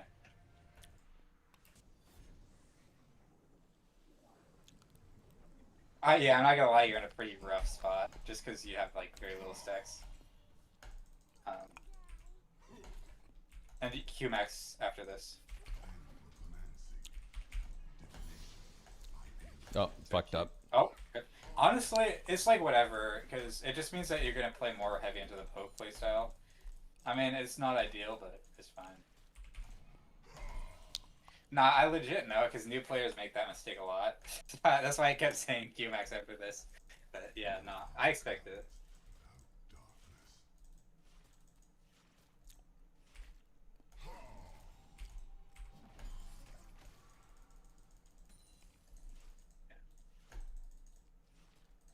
Make sure you're hitting him with the E's, because it does a substantial amount of damage. It'll add up.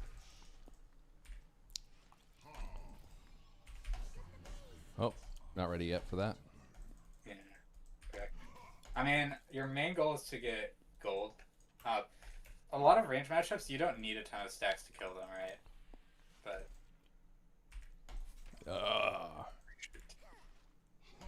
Man, it would really help for you to, like, someone play into the Teemo so you can get the idea.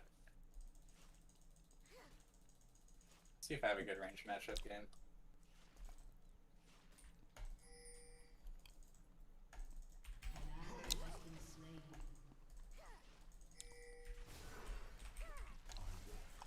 Ooh, I meant to hit my W. Yep, I fucking hit the wrong button. There we go. You can ult.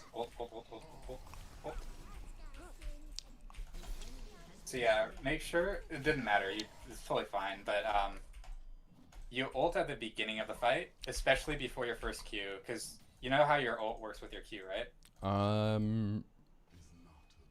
It just reset. You can. I'll explain it. Yep. It reduces your cooldown by half. Like your Q cooldown by half. So yeah, it like, especially on more Q max heavy, it literally is like doubling your damage output. What am I building next? Sheen. Blue one. Okay. Okay.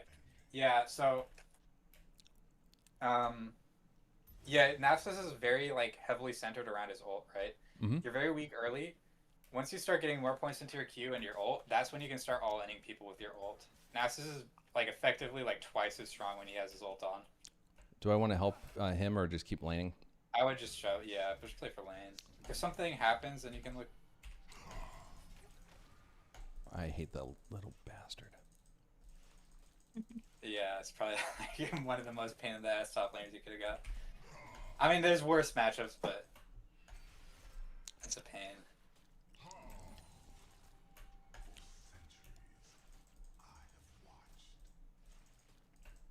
Oh, did I switch my stream over? Yeah, I did. Okay. Yeah, you're good.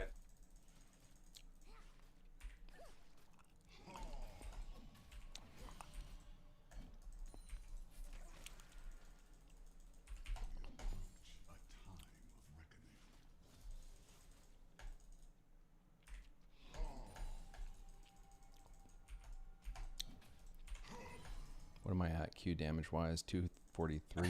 Very little, yeah. You have 93 stacks. But it's fine.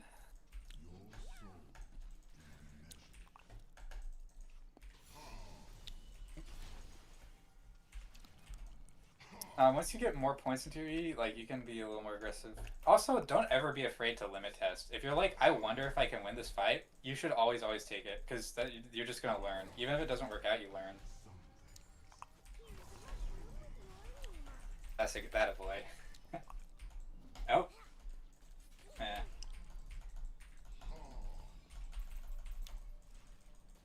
Oh. There's the yeah, I'm dead. This is when you type, you press enter, type jungle gap, and nah, I mean, I'm not looking at the minimap. I'm mostly focused on your matchup style, so I could be helping with that. But No, I mean that's my fault. I'm when I'm getting like coached like this, I tunnel vision hard. It's probably like really overwhelming. I'm not good at this. I think usually, dude, if you ever have like a VOD, you're like, oh, I want to smash up better. You can hit me up because that's way more useful. Because this is just like overwhelming, and you're probably gonna like get half of this. So. I got one for you. How the fuck do I kill a Lowy? It's a rough matchup to play. I think so. Nasus on average is 1,500 gold down to Lowy at 15 minutes.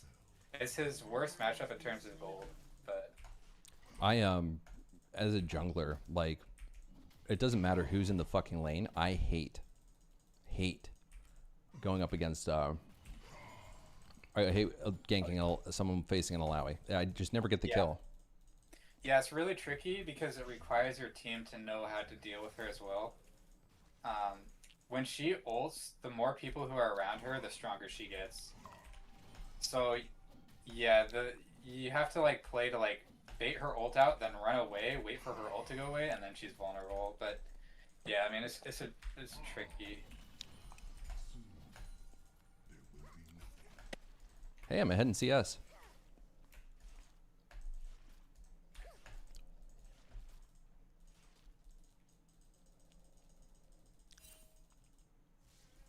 What? Really?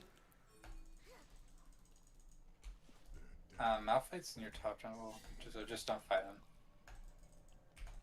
I would keep CSing. Just make sure you always have an escape route.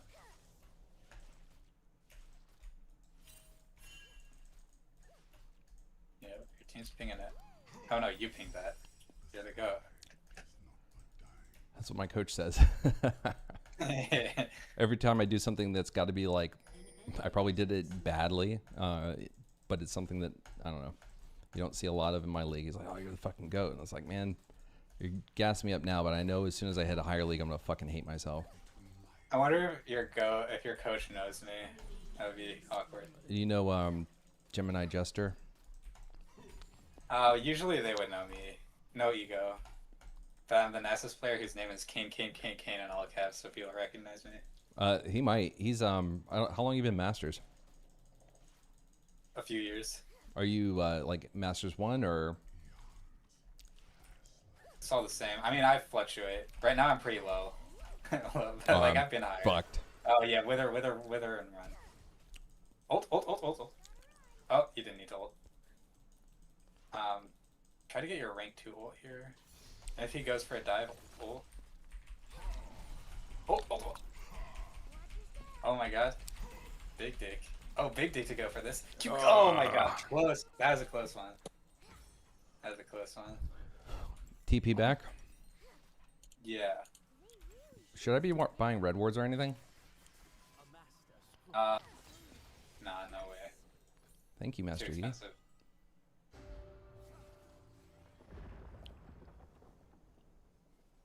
Red wards are a lot better if you're winning, and you have like prio to place them. Because if you're behind, like people just clear them, and it's like minus 100 gold. Yeah. And I honestly just wouldn't even think about it until higher elo. It's just not worth.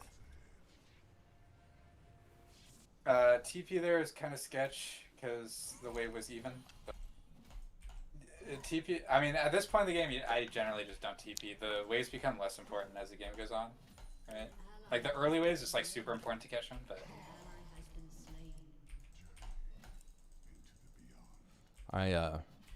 Whew.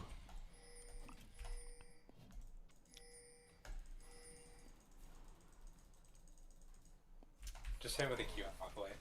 Wither and walk back. What? Yeah, I noticed your withers are sketchy. A lot of times you don't use it when you should, and sometimes you use it when you shouldn't. Yeah. Well, I'm better for whatever reason. Maybe it's because again comfort. I'm better on him with the jungle, but I'm also just so afraid to get fucking close to this rat. Yeah, no, new players struggle a lot into Teemo. By the way, I've been playing this game since I was like 10, so if you've been playing this game for a year, it's like you're a noob. Oh yeah, it's bad. Yeah. When did you climb out of bronze? Probably took me a couple years, but you have to remember I was like 10 years old, so it's a little different. Oh no, but I'm thinking more like you start young, like you've got some probably better fundamentals and shit. Yeah, for sure. Your Yi wants to go for a gank. You block up more. Time. Oh, if only he had a fucking stun.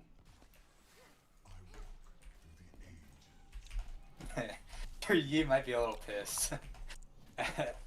Gank assist might be a weak spot. You need to like be like baiting him up to walk up and like trying to like stay in wither range so that once he realizes he is there, you click your wither on him. If that makes sense. Hopefully I'm not pissing you off. No. Yeah, no. Dude, sometimes I'll have a friend and she'll like ask me for advice and then like I give it to her and then she's like, get it. Oh, rip. Clapped. Yeah. Top diff. Holy shit. I mean, you're even in CS. Look at that. That's good. As a scaler, being even in CS is good. That's why you need vision at your sides. Just say, if Gunga wasn't gapped so hard. You know, something that has also staved me off. I've come back from so many. Oh, I'm gonna lose this turret. Yeah, you might. But what were you saying? What do I build after this, by the way? I would go Force of Nature here. Yeah, you definitely. Magic resist is insane this game. Now you're literally going full magic resist. They're all AP. You're actually chilling. If you can survive the game for long enough, you just get back magic resist. This UI thing is terrible. You should uninstall it. Why is it telling you to build Frozen Heart into 5 AP? That's actually ridiculous. Oh, it doesn't tell me. It doesn't tell me based. Yeah, no, I don't use it like that. I use it to get a rough idea, but when I know the champ, it's more like, I think it's giving like a statistical, you know, what's common, but it's not like, it's not reacting in real time. Nah, so the actual in-game recommended is going to be better for that. I do agree though, you probably shouldn't have to worry too much about items. I would just go off recommended for the most part until you like start to get a feel for the game. Wither him. Wither. But you gotta wither them when you're running. See how much this slows him? Yeah. I'd probably just do a quick reset. I mean, it's a little awkward because... Dude, I'm not gonna lie, I'm not even on R5. I'm a little jealous. Oh, yeah, I eat shit, you little rat. Alright. You gotta... He's gonna blind you. Yeah, he just... the blind just hit you. Should I teleport or walk? Nah, walk. If it's to the inner tower, you pretty much always walk, because it's just not gonna take too long. In the mid game, you kind of want to save your TPs for like fights, because you like right now, Dragon is spawning in 10 seconds, and like you never know what's gonna happen, right?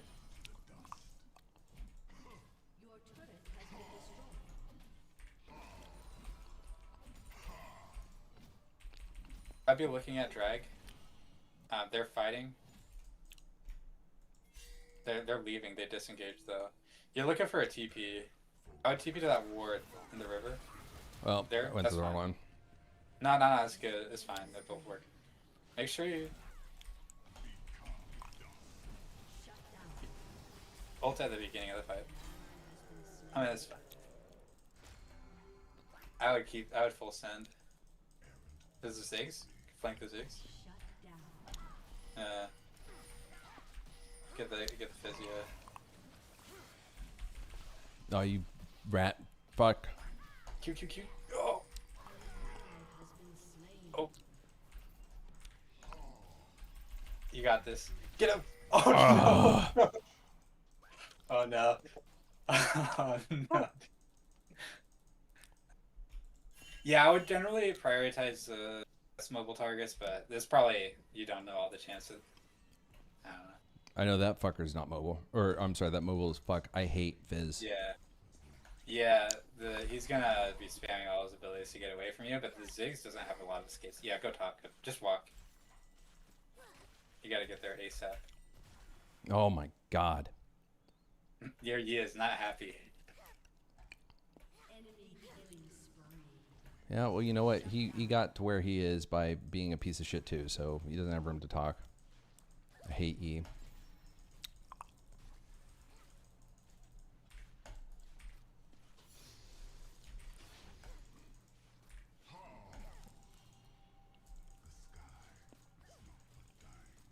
Come, Zillion. Die with me.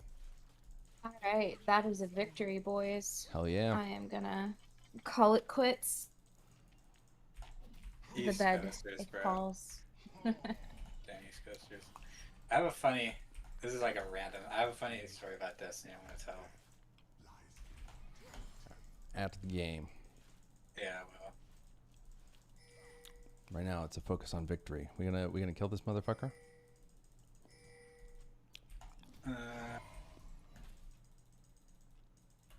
I'll let them do it. I'm gonna get my fucking farm. Kane, it was great meeting you. Good night. Have a great stream, Lycan. Bye. Thank you, ma'am. I get a chance to take a think. Good night too. Oh. At this point, I would be shoving. Oh wait, Timo's. Oh. Just keep shoving, bro. I mean, you just want to get that top prize so you can look mid. I think top lane mid game macro is something that a lot of people struggle with. Okay, the game's over. And I think you can get a lot of value off of just kind of like looking at it macro wise. Like in the mid game, you're basically more or less your idea is if you push the wave up, that gives you room to rotate onto the rest of the map. Especially as the towers fall, you get more time. So before the towers start falling, the outer towers, you're really stuck in the lane because whoever gets the plays is going to get a large lead. Once the towers are gone, it just takes way longer for them to push the sides back, and then you can kind of like hover your team. So like you push a wave up, then go hover your team, and especially in bronze, like so much random stuff happens. You're going to be there for a lot of fights when other players wouldn't be, and that's who you're going to find. Yeah. Fucking. Oh, give me 1 second. Go ahead. I'm gonna shut this down real quick. All right, folks. I appreciate y'all tuning in. I'm gonna upload the debate. If you guys didn't see it, I will upload that shit. Tomorrow once the VOD is done processing and all that stuff. But in the meantime, I appreciate y'all. I hope y'all have a good night, and I'm gonna try to not be a degenerate and play all night like I normally do. So I'll catch y'all later. Say bye, Kane. Bye, chat.